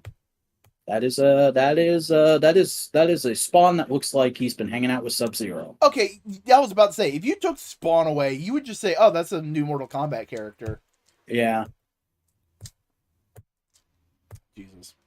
All right, bye, Spawn. That's everything in this one. Oh, does it? Yeah, you can move on to the next article. Okay. NECA Usagi Yojimbo Stan Sakai exclusives. Look at this. Yeah, Stan Sakai has his own online store for like buying prints and signed copies of his comics and whatnot.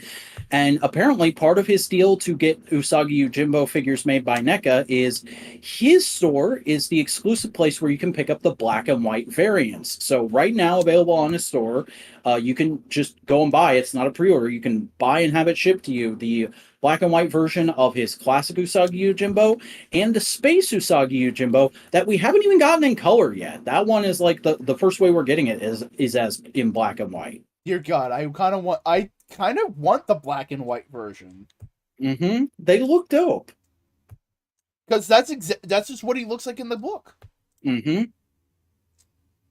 I would still get the color one because it would match better with all my other stuff. But I know you as somebody who is somebody who buys toys but doesn't collect toys. I can definitely see the appeal there. Damn, that's just really nice looking. Mm-hmm. Next up, Judge Dredd.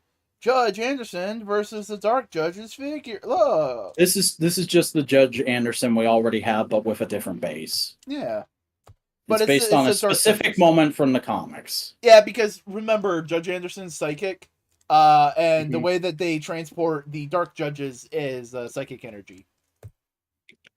Yeah. So if you really want that display, and you don't have a Judge Anderson yet, and you're buying this line, there you go. You can get this. Yeah. I still think this line looks really neat. It's not my scale, and I don't know much about Judge Dredd. I almost bought Judge Fear a couple times because I just really like that character design. But I was like, oh, I'll wait for them to do the 1/12 scale version. And then we saw that Judge Dredd, and I'm still kind of iffy on that Judge Dredd. I need to see reviews to know how I feel about it. Yeah. But that is it for all of the news. We did it. We did the news, and it's only 15 minutes past midnight. Oh, Jesus Christ. Hey, are you ready to talk about over 20 comics? I'm ready to talk about some comics. No, we have to talk about every single comic. Oh, fuck. Hold on. It's loading. It's taking. Yeah, I'm opening my app. Oh my God, you're opening your app? Yeah, my app for illegally reading comics. Your app? My app. There's an app for that. Open up your app hole. Remember that there's an app for that era. Oh yeah. That's a moment in time people are gonna be getting nostalgic for in the next couple of years, I bet. Oh, they already are. There's efforts to preserve early iPhone and iPod Touch era App Store. Can I still download the Pour a Beer app? No. Remember that? Oh. You also cannot download the original Fart Button app. Damn. Hey, guess what? What? Tell the people about the Power Oh, Rangers. so you're trying to sing the fucking song? No, I just was singing a song. Okay, I was very worried if that was your interpretation of Go Go Power Rangers for a second here. Mighty Morphin Power Rangers number 109. I didn't love this issue. A lot of this felt like it was spinning its wheels and just like we're making very slight progress Mhm. towards the next big moment in the story. And that's kind of how the last issue felt. Like I don't want to be like, hurry it up, but it does kind of feel like A little too Flores decompressed. a little too decompressed at the moment. I preferred if we could get back to like sort of like remember at the start of this book I was going so much or at the start of this run I was going so much shit happens every issue. It feels like I'm reading 3 issues at the same time, and now this barely feels like one issue of the Parrot era. Um and I don't love that. There's some interesting moments in here. There's some cool like little character connective moments. We get a nice moment of like where we're finally getting Matt back to his senses, but other than that, not much about this issue really grabbed me that I haven't already spoken about on the show for before. Totally fair. All right, but overall, it's just It's below okay. fine. It's fine. Yeah. We both read Miles Morales Spider-Man number 7, part 6 of Carnage Reigns. Yeah, this event is fun, man. Yeah. It's a faster pace Maximum Carnage. Yeah, it's just like a modern take on Maximum Carnage, but it's good, and like all these characters are being portrayed in a much more charming way than we tended to portray Scrimblows in the 90s. Yeah. But it's Miles teaming up with Scorpion and Taskmaster, and they're trying to deal with Carnage. It's not And the going uh great. the female Shocker and Electro are here. No, it's just a female Electro and a fast Oh. lady. Oh, I don't know why I thought she was supposed to be a female Shocker. No. I gotta look up her code name later then. And then Tony shows up and immediately fucks everything up. Yep. But hey, Way to go, Tony. he makes up for it though, and Miles now has an Iron Spider. He has there's a new costume they can put in the next PS whatever game. Yeah, but There's gonna be a Marvel Legends of this in like 3 years. It's a good costume though. It's okay. I don't love it. It's a little too busy for my taste, but it's not terrible.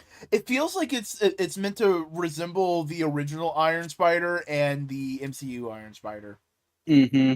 which I think is neat. Yeah. This is fun. I like this. Fun book.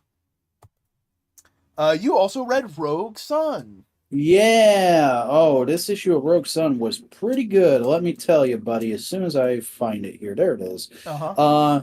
So if you remember, there was a big twist at the end of the last issue where some fucked up shit happened at the prom, and our main character Dylan got locked out of his body by the original Rogue Sun, tricking him into letting him take control. And so this issue is just that classic trope of the body swap episode where the bad guy is in the hero's body and the hero is outside of his body going like, oh no, how am I going to get control? It's very Superior Spider-Man, I will admit, but like not in a derivative way, in like a fun, oh yeah, this reminds me of that same thing kind of way. And there's some interesting moments and like just some fun kind of playing with the world, living in the status quo for a minute under this weird sort of alternate version of the character kind of way. And then at the end, we get a very fun possibility where Dylan does something because he realizes the villain that the original Rogue Sun is fighting at the time can also see him when nobody else could. So he starts giving her pointers and going like, this guy's being a dick to me. I'm just going to get him killed. Fuck it. I don't care. And then he does manage to win, but then he's like, all right, I've been trying to be nice and make this work this whole time when I'm clearly the better Rogue Sun. But if you're going to try and get me killed, I'm sending you to the Shadow Realm. Jesus. And so he wakes up in the fucking Shadow Realm and his dad is there. And he's like, you goddamn idiot. we're gonna have to get you back to your body the hard way now. And so that should be interesting. Yeah. Neat. Yeah, I liked it. I read Batman White Knight Presents Generation Joker Book 2. Is that the Poison Ivy design? Yes. I like it. I like it. It's very autumnal. Mm-hmm. Which I think fits for like a middle-aged Poison Ivy. Yeah. Who's in their like her late 40s, early 50s. Which is the age you're kind of going for all the older superhero characters. So, Joker and his kids are fucking dealing with problems. They run away. They get away from all the problems. And the kids are just like, fuck dad, we're turning off your hologram. We don't want to talk to you right now. What are you looking for? I dropped a little ball of blue tack I had been using as a fidget toy, like right at the beginning of us talking about comics, and I thought it was right by my foot, but now I don't know where to fuck it. Could have gotten in one of your chair wheels? That's entirely possible, actually. Yeah, no, it's not there. Okay. I don't know. I'll look for it after the show. Basically, his kids turn him off his hologram, and he's like, ah! And they get into trouble. They run into a Joker gang. Oh, boy. And, like, they start running and fighting and all that kind of stuff. And the son has a brilliant idea. He goes like, hey, you don't want to hurt us. We're the kids of the Joker. And they're like, oh, shit, that's where I recognize you from. You are the kids of the Joker. And they all bow down to them. Oh. All hail the Joker. Damn. Meanwhile, Harley Quinn, Neo Joker, basically team up because she's like, yeah, no, this whole situation's fucked up. You need to get your kids back. I'm not that big of an asshole. And we also just kind of, it's also just kind of like, we need to just deal with the Joker because I need to, like, finally close that chapter of my life so I can get with Poison Ivy better. Hey. Literally, that's kind of it with Neo Joker. But yeah, no. That's nice. There's a lot of fun moments. They go to see Jack Napier's grave. It's torn to shreds. Bruce Wayne keeps spending money to re-erect it. Because of it's an interesting world to be in a comic. Yeah, I really need to read everything in this universe past the original book. That's got to happen at some point because it seems so interesting and fun. It is the most extensive and well thought out Elseworlds we've had in quite a while. Mm-hmm. We both read Guardians of the Galaxy Part 3. This was a good book. This is good book. Oh my god, it's literally Peter going, fuck oligarchies. I hate that I come from an oligarchy. And it's just like pure British imperialist fancyism. Mm-hmm. Of just like, we can use whatever big guns we want and we call it hunting and honorable. And Drax is just like, no, dumb shit. Yeah. Though we do get some of our first hints at what is the Groot fall. It's a big scary tree kaiju. It's Groot. No, it's Groot wanting to incorporate everything into Groot. Mm-hmm. We are Groot. Mm-hmm. Yeah. It's a scary kind of fucked up take on that line. That clearly there was an inciting incident that made something go wrong with Groot that made him start acting like this. Yes. Good book. Drax was great in this the whole time, just going like, y'all are fucking pussies. Y'all are dickheads. What are you doing? I cannot wait for the day when we get all these looks in Marvel Legends. And then the book ends with Peter Quill just killing all the assholes. Yeah. Because he still has the sun powers from the previous run. Mm-hmm. He's like, he legit has a moment of like, all right, I got that over with. I got the information I needed. Let's just get out. Actually, you know what? Fuck it. Turn around. And then he just blows the fuck out of them. And then Gamora just walks out. You feeling better? Yeah. Oh, man, it's good. There's also a repeat line from his first appearance from all the way back in the 70s. Really? Yeah. I thought that was interesting. Nice. Yeah. We both read Jonathan Hickman's Ultimate Invasion. This is a Jonathan Hickman book. This is a Jonathan Hickman. It is very big. It is very grandiose. It is very heady, and it's very laser focused on specific things Hickman wants to touch up. And I'm sitting here going like, yeah, you're doing stuff, dude. I don't know what to say until I have the whole picture. Yeah, though, just briefly, what happens in this book is Ultimate Reed Richards is enacting his plan to basically do what he wants, which is restart a universe and be in control. Yeah. Like, honestly, the part of the book that I latched onto the most was just the scene where he goes to Miles and goes, hey, want to come with me? Miles is just like, no. I didn't take it as he was as incredulous as that. It felt more of like, no, I'm happy here. I don't need to change what I'm doing. Yeah, it was a nah, man, I'm good. It wasn't a no, get the fuck away from me, supervillain, because I don't think he even realized that he was who he was. Yeah. But I do want like the understanding that Miles recognizes, yeah, this isn't my home universe, but I'm happy here. Everything's I'm comfy. I don't know if they've ever actually said that in his book too. That's interesting. I should look into that. Also, they've gotten lax about it for the past couple of years. They really hammered in 616 all caps. Yeah. There's literal chapter breakups of like this chapter is about 616. 616 is all caps letter speech bubbles. Ultimate Reed Richards was speaking in lowercase. But then he makes a new universe, 6160.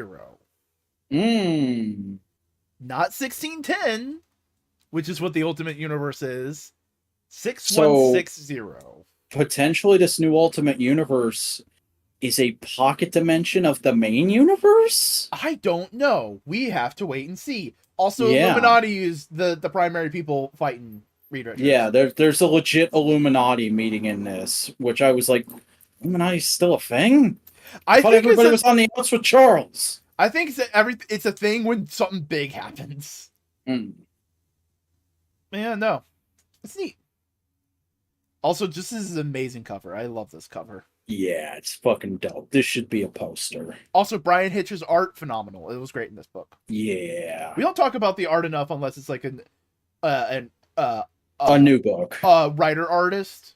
But you read Wild's End. Yeah, this is a new independent book from Dan Abnett. And it's furry.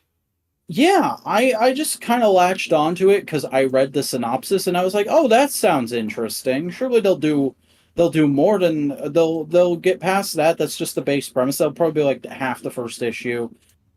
We haven't even gotten to the end of the synopsis by the end of the first issue. So I feel like the synopsis for this book is a fucking spoiler, because what this basically is old English small town fishing village War of the Worlds. Oh. And all the characters are furries. And also I think this book wasn't intended to be furries. The way the art looks, it looks like it was almost finished and then they went like, oh, we can't sell this unless it has some kind of quirky kick to it. Just give everybody an animal head. Because, like, they have human-looking hands. You do realize that's how a lot of furry art is, right?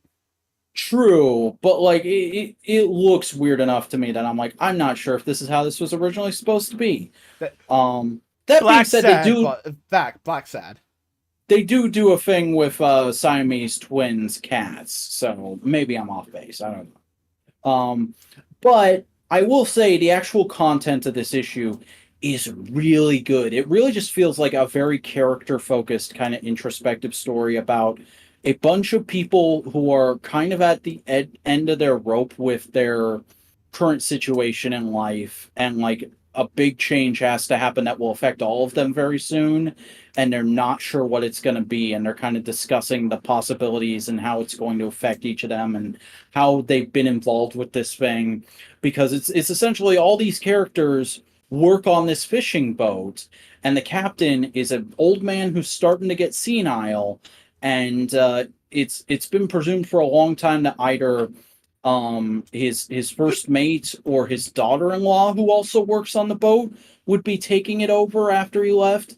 But then his nephew, who's like a massive fuck up and has been in and out of jail a bunch of times, is given like a this is your last chance, nobody else will hire you, so you can come work on the boat job. And everybody's like, oh shit, is the captain gonna leave the boat to this fucking guy after we put in all the work for this? Oh no. And there's a lot of discussion of it, and a lot of like, nobody trusts this guy, and he's being a fuck up, he doesn't know how to do anything on the boat. And eventually people start coming around to him, and then something goes wrong with their radio, and that's a thing throughout all the book, is like the radio is almost constantly on. There's a word bubble just for what is being broadcast on the news via the radio the whole way through. And then something goes wrong with their radio, and they're like, I think it's broken. It's coming through all garbled. It doesn't sound like an actual sentence what they're saying. It just sounds like somebody trying to make sounds that sound like words in English. Maybe we should head back in. Yeah, there's a storm coming anyway. Let's head back in. And then they get back into town, and it's a ghost town. Nobody's there. We saw a bunch of characters in the first couple pages that all occupy the town. They're all nowhere to be found. And then they find a bench where an old man was sitting at the beginning of the issue. There's a big black mark around the bench. And they're like, that's weird. Where do you think he went? He's always at this bench. Why are his shoes still here? Oh, fuck. His feet are still in his shoes. Ooh. What happened? And that's where it ends. And it's like, that is a really cool sting, but I read the synopsis and I know it's fucking aliens. Aliens invaded, and now this is going to go into like a post-apocalypse kind of thing. So it'll be interesting to see where it goes from here. I am really upset that got spoiled for me though. And I mean, like, the cover even kind of hints at it, but like, you could think it's a trouble at sea fighting a giant octopus kind of thing too. But it's very obviously, we're doing War of the Worlds, but with furry English characters. I mean, War of the Worlds was originally set in England. True that. But it's good. I would recommend it. All right. We both read X-Force. This is cleanup duty for all the Beast shenanigans. Yep, it's just another issue in this arc of we're in another wacky alternate universe where Beast did fuckboy shit, and we got to deal with it. Yep. It's good. It's fun action. Yeah. It's fun character. It's fun seeing everybody interact with each other. Mm-hmm. Much like Power Rangers, it's like, I'm not unhappy with where we're at, but I'm kind of ready to get to the next thing.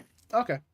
It's also fun to see Beast just the logic behind Beast setting his clones in places of just like, I am putting them in historic landmarks because they are historic landmarks and people will aim to preserve them, thus preserving me. Yeah, this is a smarty pants thing. It's fun. There's not much more to say. It's just continuing story. It is what it is. We both read Titans. You looked on this book? Yeah, why not? I'm enjoying it. Okay. Oh, did you read the first issue and I forgot? Yes. I'm stupid, sorry. And we both called it. Yeah, it's total fucking cock tease. Wally's fine. It was totally just a storyline. It wasn't like telling the character. Yeah, it's Wally dies in the future, and he went back in time to warn his past self to avert his own death. Yeah, and so it's just all of them going like, Jesus, we just watched our friend die. Now we have to solve his murder. Fuck. Mm-hmm. I love the fucking sequence though of everybody being like, shit, who's gonna tell Linda? And Dick's like, I'm his best friend. It has to be me. I'll be right back. And then they're like, wow, that was a short phone call. What'd you just say it and hang up on her? No, he's right here. And they're all immediately like, oh, we immediately understand everything that just happened. Oh, we got to deal with comic book bullshit. Yeah, that's fun. There's also like a big fight scene, and I think it's great. Dick tells Donna Troy, okay, you're the field leader right now. And there's a moment between Donna Troy and Starfire later on where Donna's like, hey. Starfire's always the field leader. What's going on here? And like Starfire's like, hey, I know I'm normally the field leader, but you did a really good job. I trust you, and if Dick wants you to be leading us, I will follow your orders. Like, they are a team, they are a family, they are a group. But also, I feel like that might be Tom Taylor going like, yeah, I know more people ship Dick and Corey than Dick and Babs. I'm gonna address it. Even though I'm a Dick Babs shipper, we're gonna do something with this. There's gonna be a bit of drama. Yeah. Oh, and the final reveal, Brother Blood. Yeah, Brother Blood's back, and he's just back on his bullshit. Yeah, but also Aqualad is on his bullshit too. Oh no! Or does he have a different superhero name now? He's his name since he became an adult is Tempest. Okay. Tempest yeah, Fugonaut. Yeah, Tempest Fugonaut is now working for Brother Blood, and the entire Dark Multiverse is in danger. Yeah, good book. It's fun. Yeah, I like it. Yeah. You read Saga. Oh boy, this was sure an issue of Saga. Let me tell you, it was two storylines playing off of each other, both very frantic. Things are happening to our two very specific casts of characters that we're supposed to really care about. One very positive, one very negative. There is a major death in this issue that a lot of people got really upset about, and I can see why. But like, it's fucking Saga. Fucking, he has done this several times before in this book alone, not just in like the rest of the work he does, where he's also done this a lot. This is just how Vaughn writes people. He writes books that are harshly realistic and heartbreakingly so at times. And this didn't get me quite as much as when Marco died in issue 51, I think it was. But yeah, this did get me a little bit. I was pretty sad about this death for a couple hours. Let me take a wild guess just off the cover. Was it Lion Cat? It was not Lion Cat. It was a character close to Lion Cat, though, I will say. It's not Lion Cat's owner, though. Okay. No. I don't know. I will talk to you after if I remember. Yeah. Overall, good book? It's an issue of Saga. It's a fucking 9 out of 10, man. I read Hellcat number 4. That cover looks 90s as hell. It's 90s as hell. So all the plan gets revealed. What's been going on? All the stuff. So Demon Hellborn is basically just trying to go like, hey Hellcat, hey Patsy, you went to fucking hell. That fucking changed you. I would like to have my demon ex-wife back. And so he made a thing and drags her through a portal, and it reveals her inner demon. Damn. Yeah. Some good Sleepwalker bits. This is a good book. Mm-hmm. It's in the book is I fully understand what they're trying to do with Hellcat now, because ultimately Patsy Walker Hellcat is a character of two extremes of the real world comic book origins of she was a random romance character that they wanted to use again. And the internal origins of like she was the basis of a romance character, and how that fundamental background has affected her entire life, and how that's not who she really is, but what is she really? Is she this demon cat lady? Is that who she really is? And it's like, I wouldn't say asking those questions, but it's exploring it within this one story. Yeah, it's what you do. Yeah. It's good. Especially good because Sleepwalker's in it, and he's my boy. Yeah. You read Wonder Woman 800. All right. I turned into Mario there for a second. Part 2. Wonder Woman. No! Are you done? No! Jesus Christ. Let's go. This is part 2 of what did they fucking call it again? I wanted to say it because I hinted at it last time. Exercise Spectacular? Whatever happened to the Warrior of Truth, part 2. I saw a lot of people saying this was really underwhelming. I think the last issue, I talked about the last issue felt like a fucking mess. This feels a lot more coherent. I can hardly tell where like the breaks in the short stories are. It feels like there's a thing happening. There's a through line to this, and we're doing a thing of exploring how Diana's relationships with a bunch of different characters work. There's a bit with Yara, there's a bit with Clark, there's a bit with Bruce, there's a bit with Donna and Cassie, and it all feels like very much we are trying to show how Wonder Woman is important to the DC universe by showing how she's important to these various characters. Uh, and I will say very definitively, they're like Clark and Diana are friends. They really care about each other, but they're not gonna fuck. That's just not happening.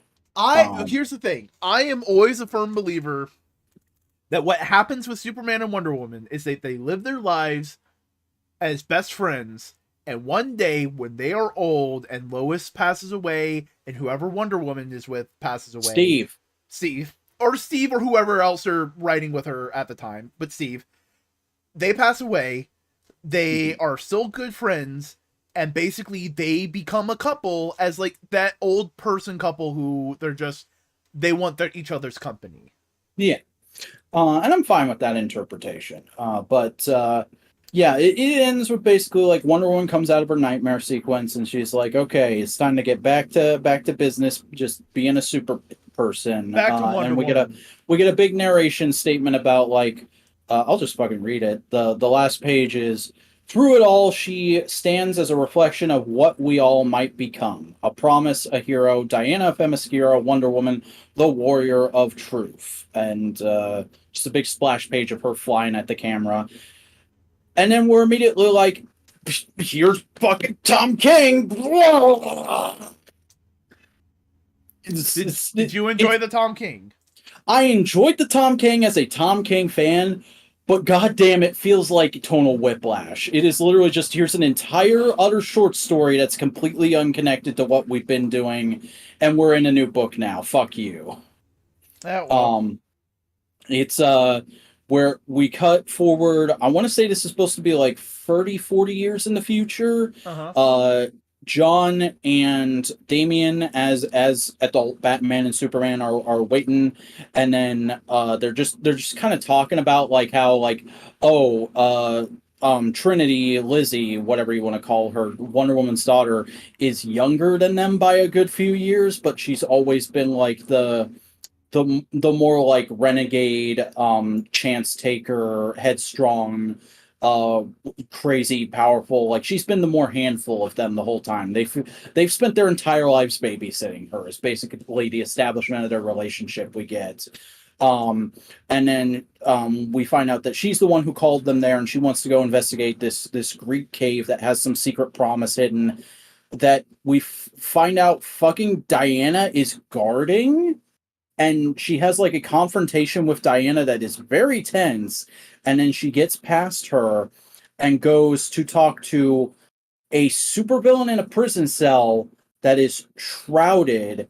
And we basically, there's basically a almost like Hannibal Lecter-esque exchange between them where she's like, hey, I need you to tell me stuff about my past. And he's like, ho, I can tell you stuff about your past. I can tell you about my entire history with your mother, which dates back to just before you were born. And so that's probably going to be the framing device for Tom King's run. And I'm going to take a wild shot in the dark. It's Dr. Psycho. Oh. Because it's an old white dude and he looks bald from his silhouette. All right. So I could be wrong. Could be a whole new character. Could be somebody else from the history. But I'm guessing Dr. Psycho. Also, I almost forgot, Lizzie's middle name is Masterson, which is a nice reference to Wonder Woman's creator. Oh, neat. I forget. They say her full name at one point. Let me see if I can find it real quick.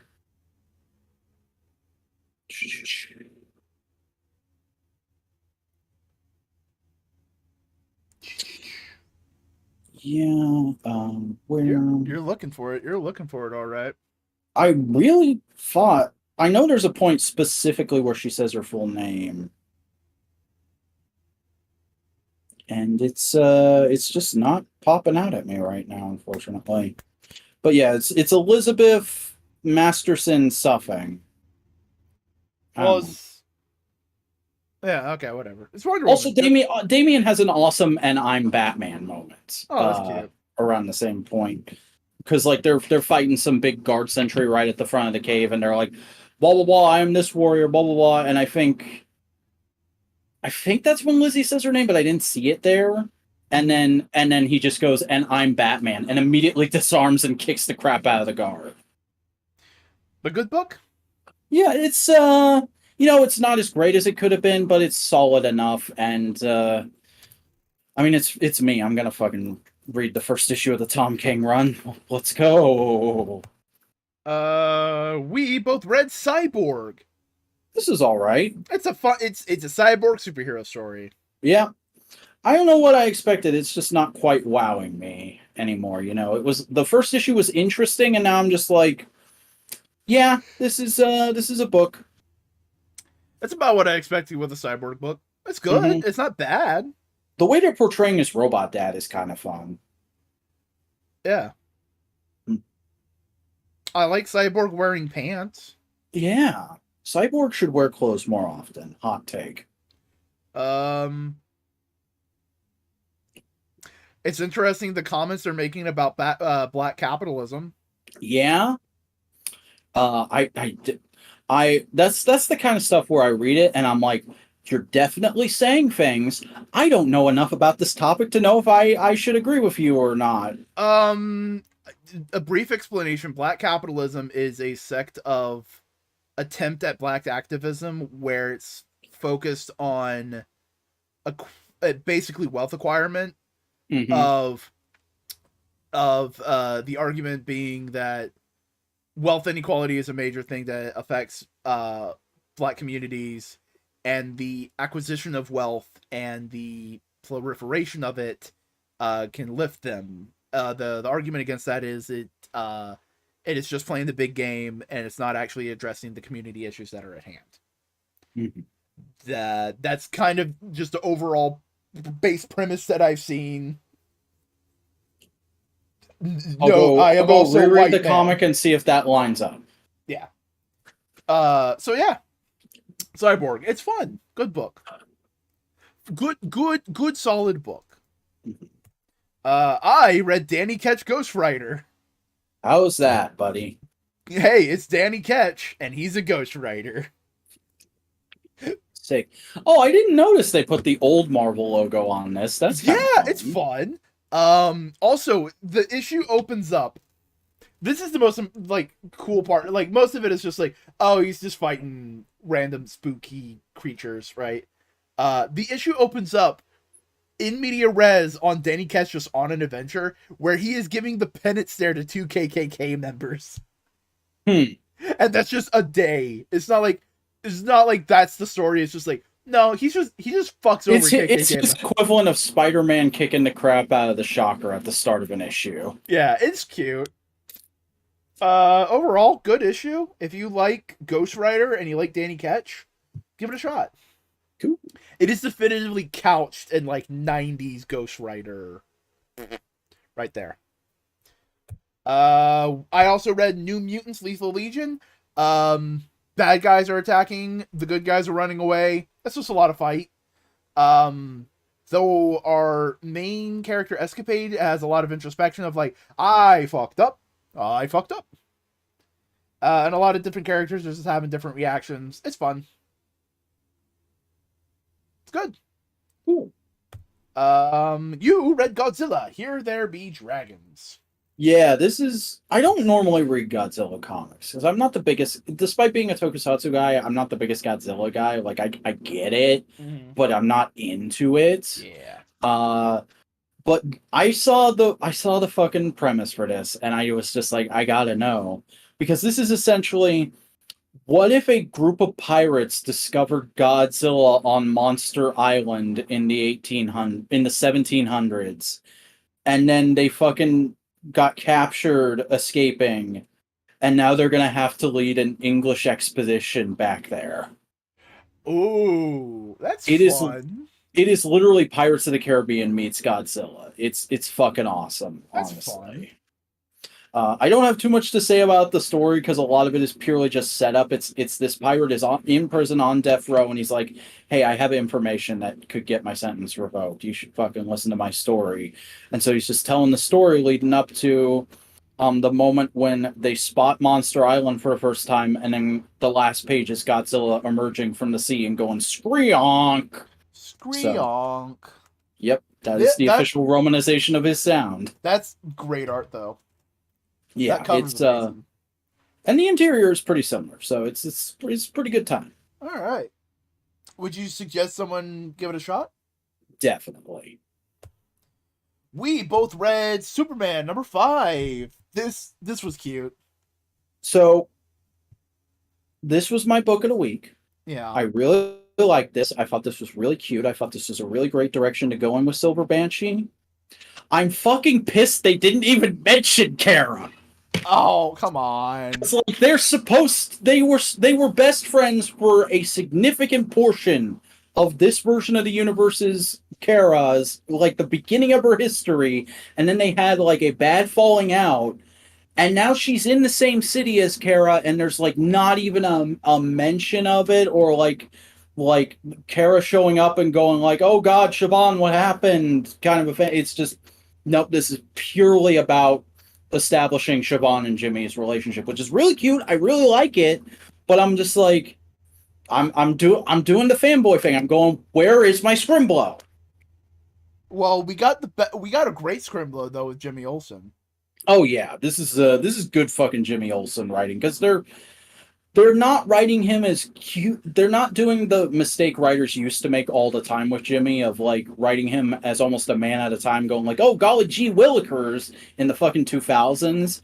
They're just writing Jimmy as an average Joe who happens to be friends with Superman. But but they've also gave him some fun quirks of like he is a little bit of a nerdy guy. He is a little bit quirky in some ways. He wears a bow tie. He's into like hipster fashion. He collects action figures. And there's a cute moment where she's like they're moving in together and she's like going like there's a lot of toys in here and it's like, "Yeah, you married a nerd. Too late to get back out. You're dating Also, a nerd." I love the panel immediately before that where it's like it's clearly they were about to have sex and she's like, "I need to fucking tell you something before we get this intimate," and she turns into Silver Banshee and he's like, "Oh, well, as long as we're sharing, you know, I've had powers before. I was a massive fucking turtle guy one time," and she's like, "What?" Yeah. But like, and I also love how during the fight she's going like, "Superman, I don't want to fight, but like they said they would hurt the people I care about if I don't." And Superman's like, "No, no, no, totally understand. Keep fighting, keep fighting. We'll figure this thing out." Mm-hmm. And then Jimmy shows up and he's like, "What the? We're figuring this out right now." And like they just do, and it's great. But Superman's hearing gets damaged for a day. So like, hey, he gets a break from Lex. Oh no, that's what they wanted.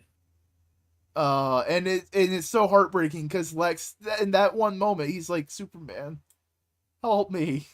Yeah. He actually succumbs to it, and it's just like, and it's actually a rare case of like I'm cool with the book taking a break for an event now because like that's an excellent fucking cliffhanger to leave us on for a couple months. I just want to imagine what if John or Kara had heard Lex say that and went and helped him.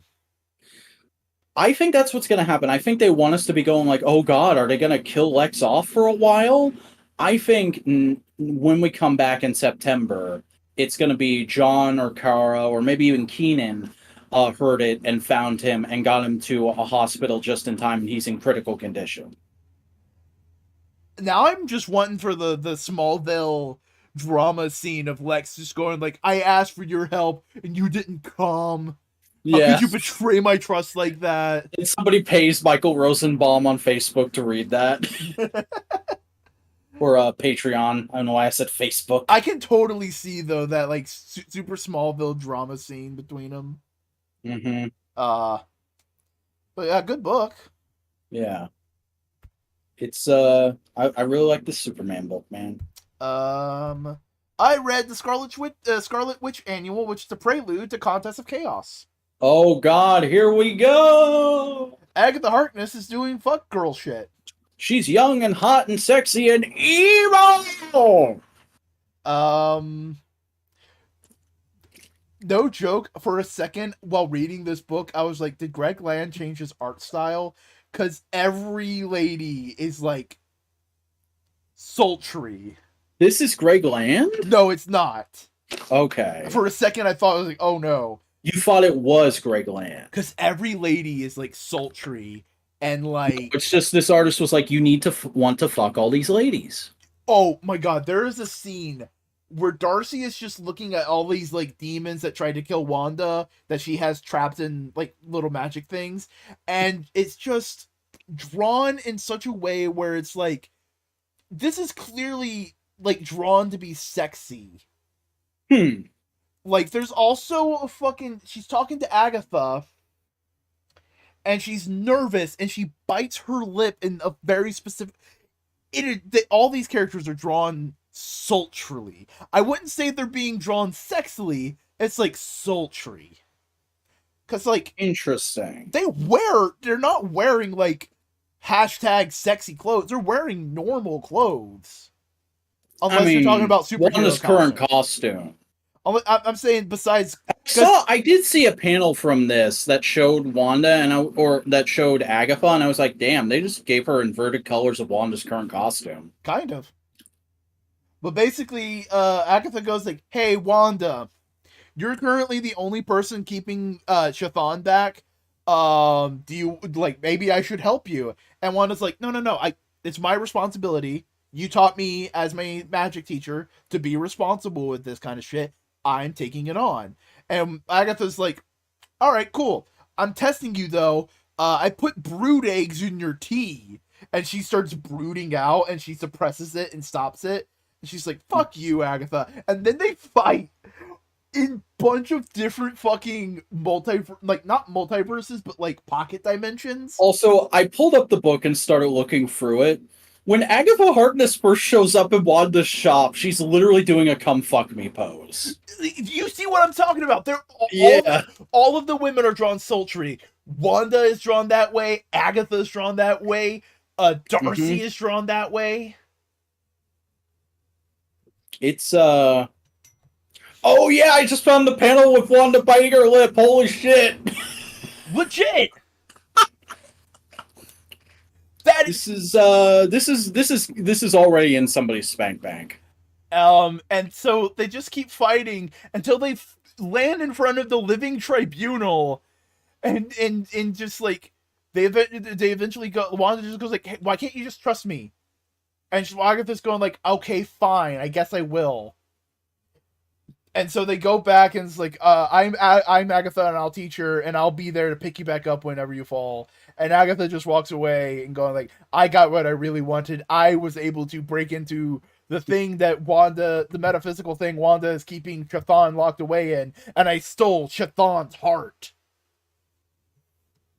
Also, like, there's a page towards the end of the book where there's a customer in the store that just looks like Gwen Stacy in a stripper outfit. Yeah.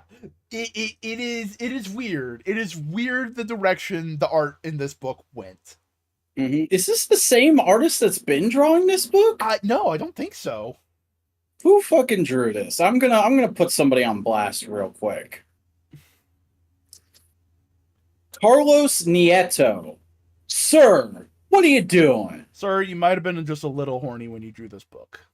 Yeah, what But it's not like Greg Land. But it's not like Greg Land tracing over porn. No, it's just like man was drawing some panels he could cut out and post on Instagram for likes. But like you see what I meant.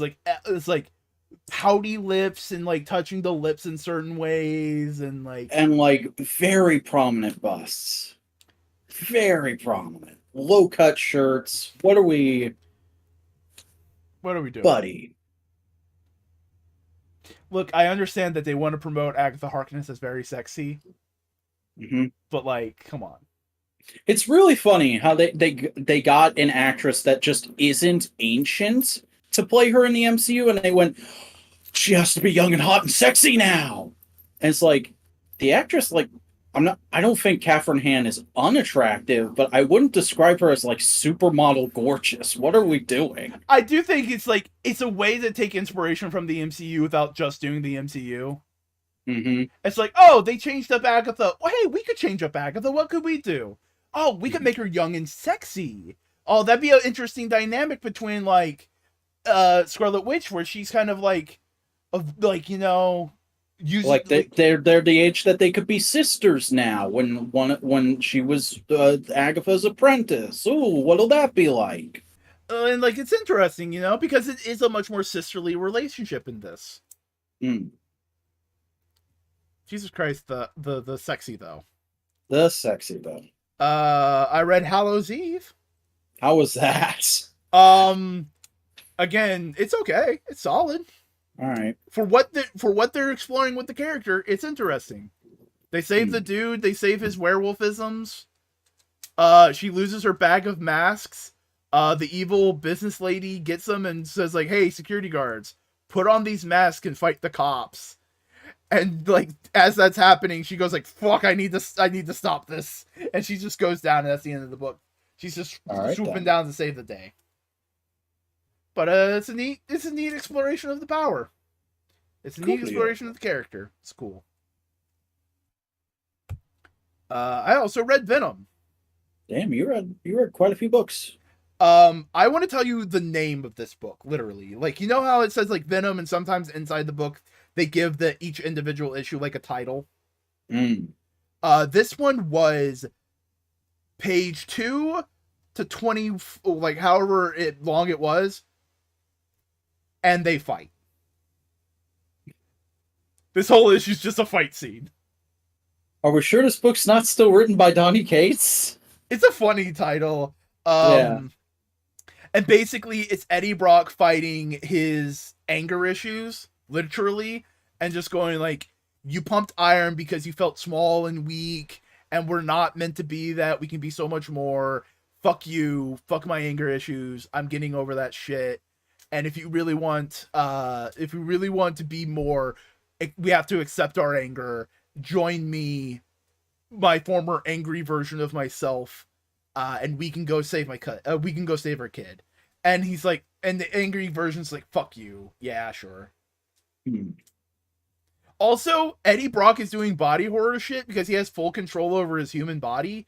Um, he literally shoots out his nerve endings from his hand and attaches them to the angry red Venom that's been doing all this stuff. Bedlam. And Bedlam goes like, why are you shooting your nerve endings? And he goes like, yeah, no, it hurts, but this is the only way to get into your brain. Gotta get inside your mind, man. But it's fun, and now we have this four-armed weirdo version of Venom. Nice. Yeah, it's cool. You read Nightwing, number 105. All right, this is another one of the gimmick issues that Taylor and Redondo like to do on occasion with this book. And I'm gonna go ahead and just say I think this is the lamest execution of one of those concepts so far, because the concept here is it's an entire comic issue where you're seeing things directly from Nightwing's POV. And like every time they've done it before, I forget they've done it twice before, and I forget what the second one is. But the first one was like a concept that is like, yes, that is something that's really cool. It's a high concept thing. You can only do it in a comic. Of the whole issue is one panel. This is like, I mean, that's cool, but like you can do that in any medium. And this just feels like I'm watching somebody play a video game. Yeah. There's some cool story advancement here. We see Nightwing have his first like real confrontation with Heartless, though it's Heartless's civilian persona, and Nightwing doesn't know that they're one and the same yet. And like there's this whole thing throughout the issue where they're chasing after a couple supervillains, and then they find out that those supervillains were hired to steal a vaccine for a country, an impoverished country, that like a bunch of diseases are running through a bunch of countries in this general area, and they were the only country that couldn't afford the vaccine. Um, but they could afford to hire these two to steal it for them. And Heartless's company is the one that was manufacturing the vaccine. So Dick gets in an office with him, and there's like a bunch of like, hey, people are dying. Maybe you should lower the price. This is just Tom Taylor shoving his politics right in your face. And it's like, cool, man. I don't disagree. But like, I'd be a lot more into it if I had enjoyed the rest of this issue a lot more. Like again, it is not bad. It's just like the not the most thrilling thing I've seen from this book. Totally fair. We both read World's Finest. This arc is going places. This arc started in fucking Albuquerque. We're in fucking Timbuktu. Yeah, it is. It's good. Hey, you got some Plastic Man content. How was that? I did. It was great. Plastic Man is fantastic. Mm-hmm. We got a cool like a scene of the Flash doing a thing. We got I don't know other fucking characters. This book is just it is a lot. This is just Mark Waid doing whatever he fucking wants with the DC Pantheon, the book. It's fun though. Mm-hmm. It's fun in the moment, but it's like it's hard to summarize or like even go, was that good? Well, basically, I mean, the AI war is starting, and Batman figures out like, oh, there's a thing we can do. We need to get out of here, and they use everybody's abilities to get out of the power dampening collars. They team up with all the Justice League and everybody, back up everything. And they're like going like, all right, we now know what we can do to start fighting back, and we can save our friends who are robots and save the planet. Mm-hmm. Also, I think this is the first time I've seen Tom Taylor draw, or not Tom Taylor, Dan Mora draw Wonder Woman as more than just a background cameo. Man draws a fucking great Wonder Woman. Yeah. Overall, it's a fun book. It's a fun read. While you're reading it, it is extremely just like, yeah. Yeah, let's go. Okay, this is happening now. Hell yeah. And then you get out of it and you're like, wait, what? What was that? Like, you remember great moments like Batman and Ollie are behind the thing, and Ollie's just like, all right, cool, I'll make the shot. And Batman just goes like, yeah, you know they're gonna think I made the shot. And Ollie's just like, yeah, you wish. Mm-hmm. Which is fun. Yeah. Oh, that's another thing. I really like the moment where like Ted Kord and Ollie were like just standing there as like billionaires, and they just whisper to Batman, it's like, hey, send us in, Captain. Send us in, Coach. They're also like, we don't have our stuff, dude. Don't give us anything too hard. And Batman's just like, no, we got it. We're keeping people busy. Just go get your shit. Mm-hmm. And go get your shit, and we'll send you into the field. And they're like, yeah, cool, thanks. It's like, I like that. I like Batman being buddies with his buddies. Yeah, I also like how obscure Mora is getting with his polls for this book. He's literally going like trying to find every robot character in DC's history. Like I know GI Robot is about to be in an animated thing, but I was still like GI Robot. Holy fuck! I haven't seen that character in a comic in a while. Yeah, well, that's fun. Yeah. You also read The Vigil, number 2. Yeah. This book is continuing to be a pretty solid book about a guy who's kind of a disgraced soldier man being given superpowers and told to fight for his weird impoverished nation and not being wholly okay with it, but he's got to do it for his family. And it's hard and it's sad, and then at the end of this he gets trapped in a big cosmic void, and oh fuck, what's gonna happen now? Ooh. This book is good, but like I like again with the first issue, it's like this is good. I don't remember a lot of details, and I don't feel super attached to it, so I don't know. You just don't have a character that you're fully really like. Yeah, I like you. Mm-hmm. I feel like we're in the process of being taught to like main character guy, but I'm not there yet. Which one's main character guy? Is it the guy in black? Yeah, the guy in black with the big O on his face. Okay. The guy who's in inverted colors fucking Zero from the X-Men. All right, what else have we got? We both read Incredible Hulk number 1. This is a very back to basics Hulk book. It is, but it's very well executed back to basics Hulk book. Like this is my kind of Hulk, and I immediately went like, "Oh fuck, this is the first time in a long time I've been interested in a Hulk comic. I think I'm going to keep going with And this." it also just completely like it understands what it's coming after, which is Immortal Hulk and Mhm. Starship Hulk.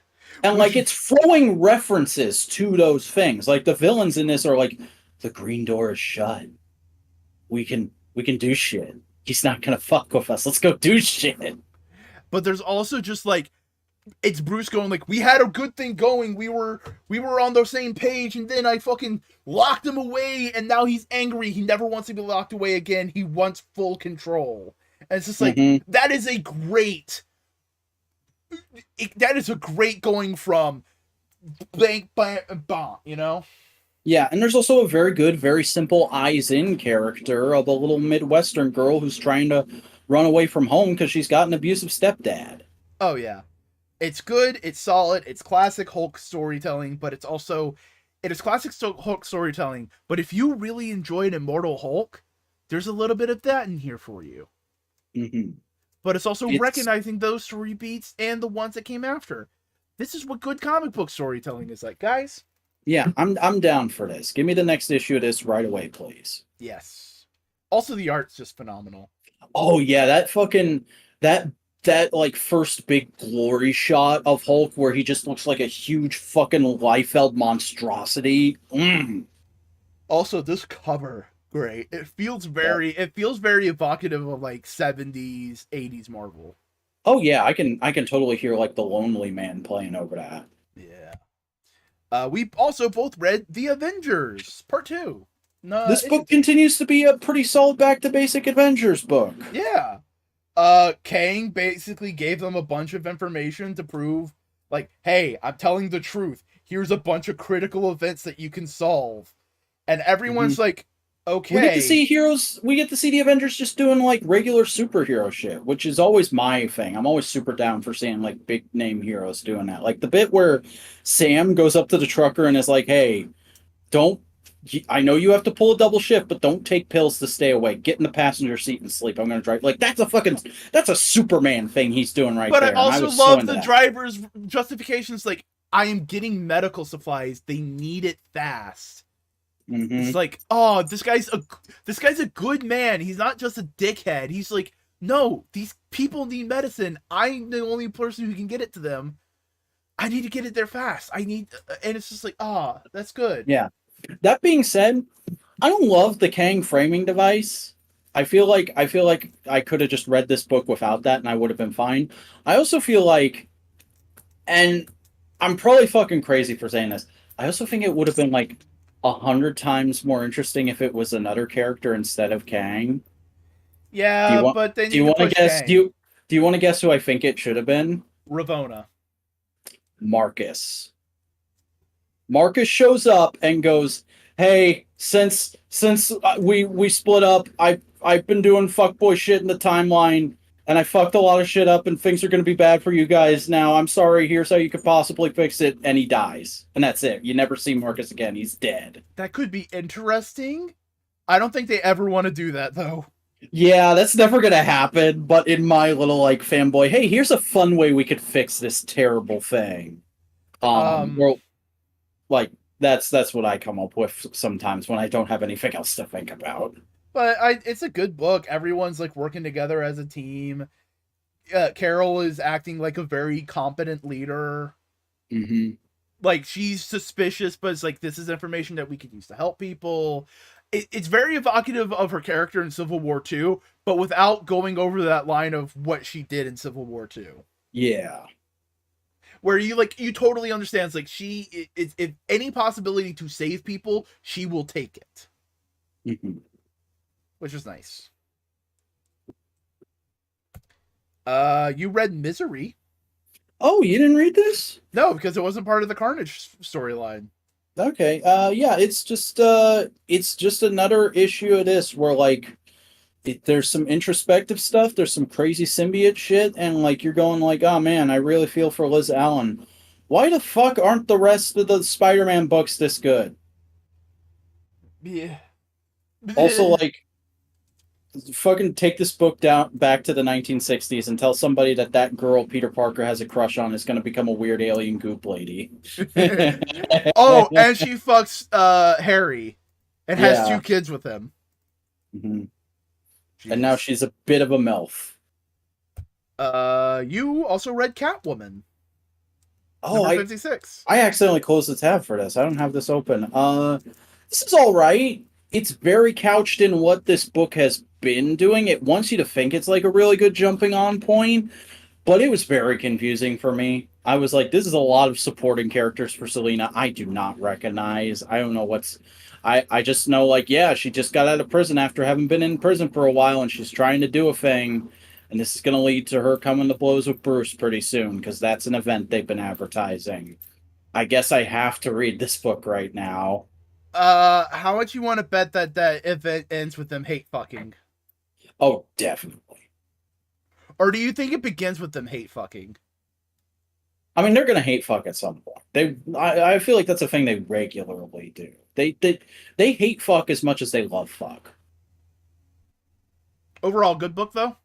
Yeah, it's fine. Like solidly put together. Like you may have been Yeah, a little lost, but it was like okay, yeah.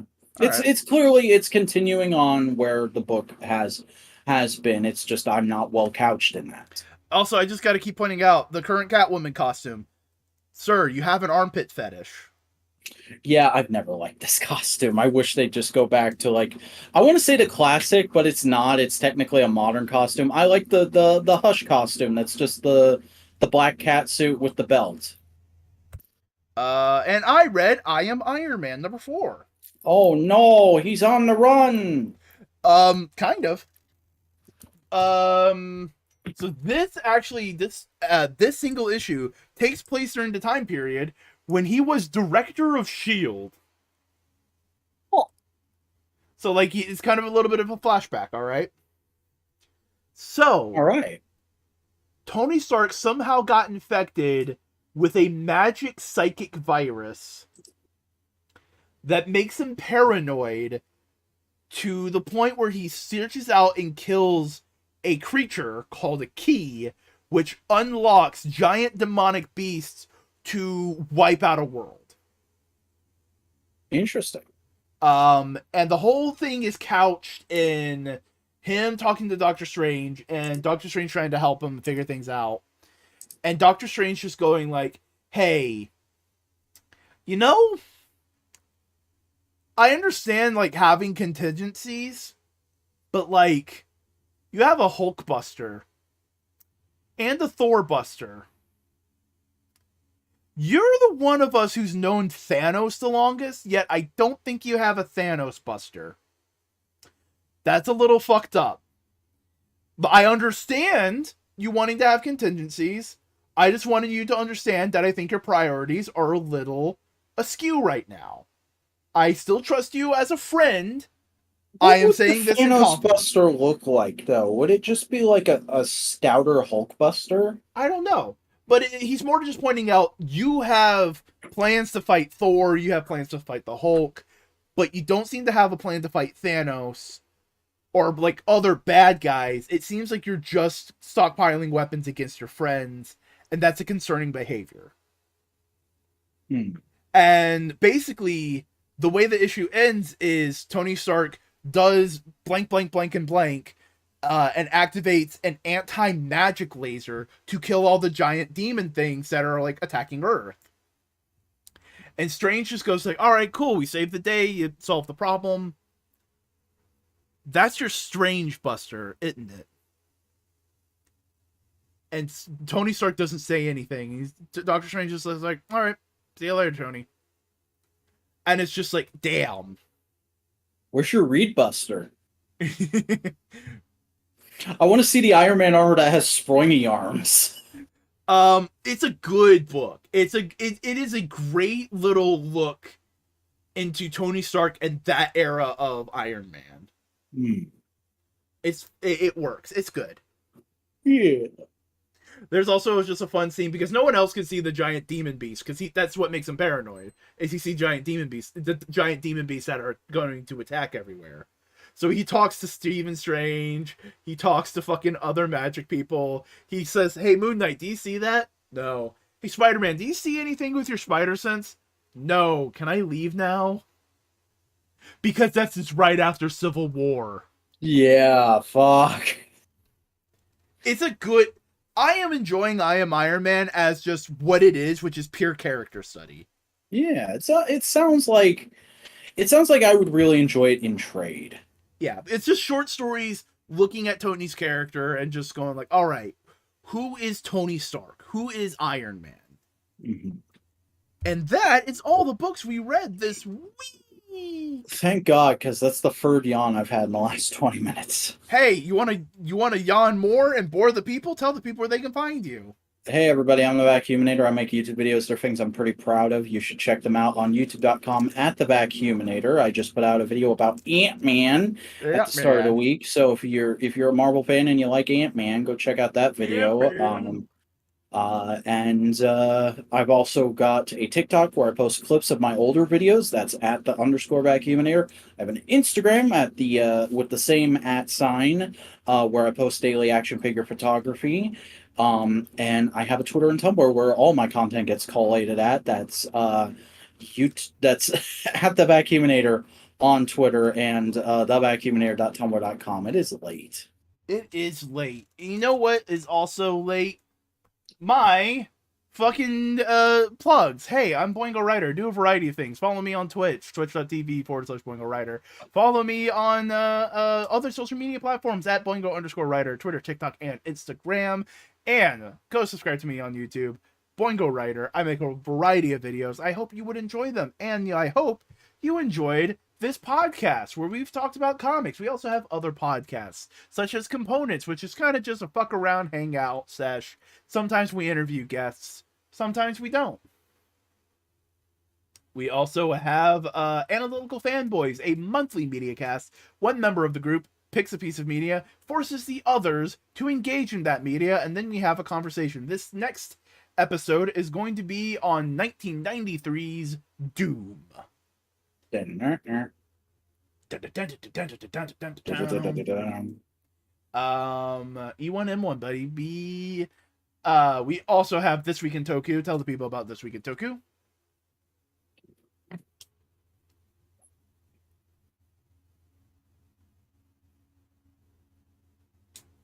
That's the show. And for people who weren't looking at the video and just listening, he held up a picture of a Power Ranger. A figure of a Power Ranger. I love how you didn't even argue the Power Ranger part.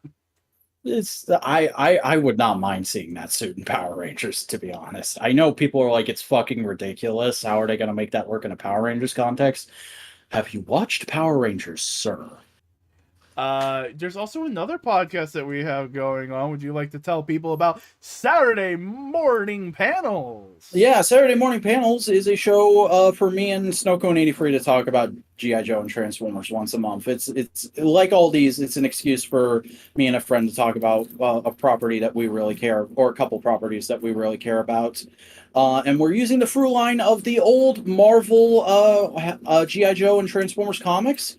We are somewhat newcomers to those, so it's kind of an interesting, like, younger fans giving new reviews of these classic comics once a month. So we've already got our first episode out on the first issue of G.I. Joe, A Real American Hero from June of 1982.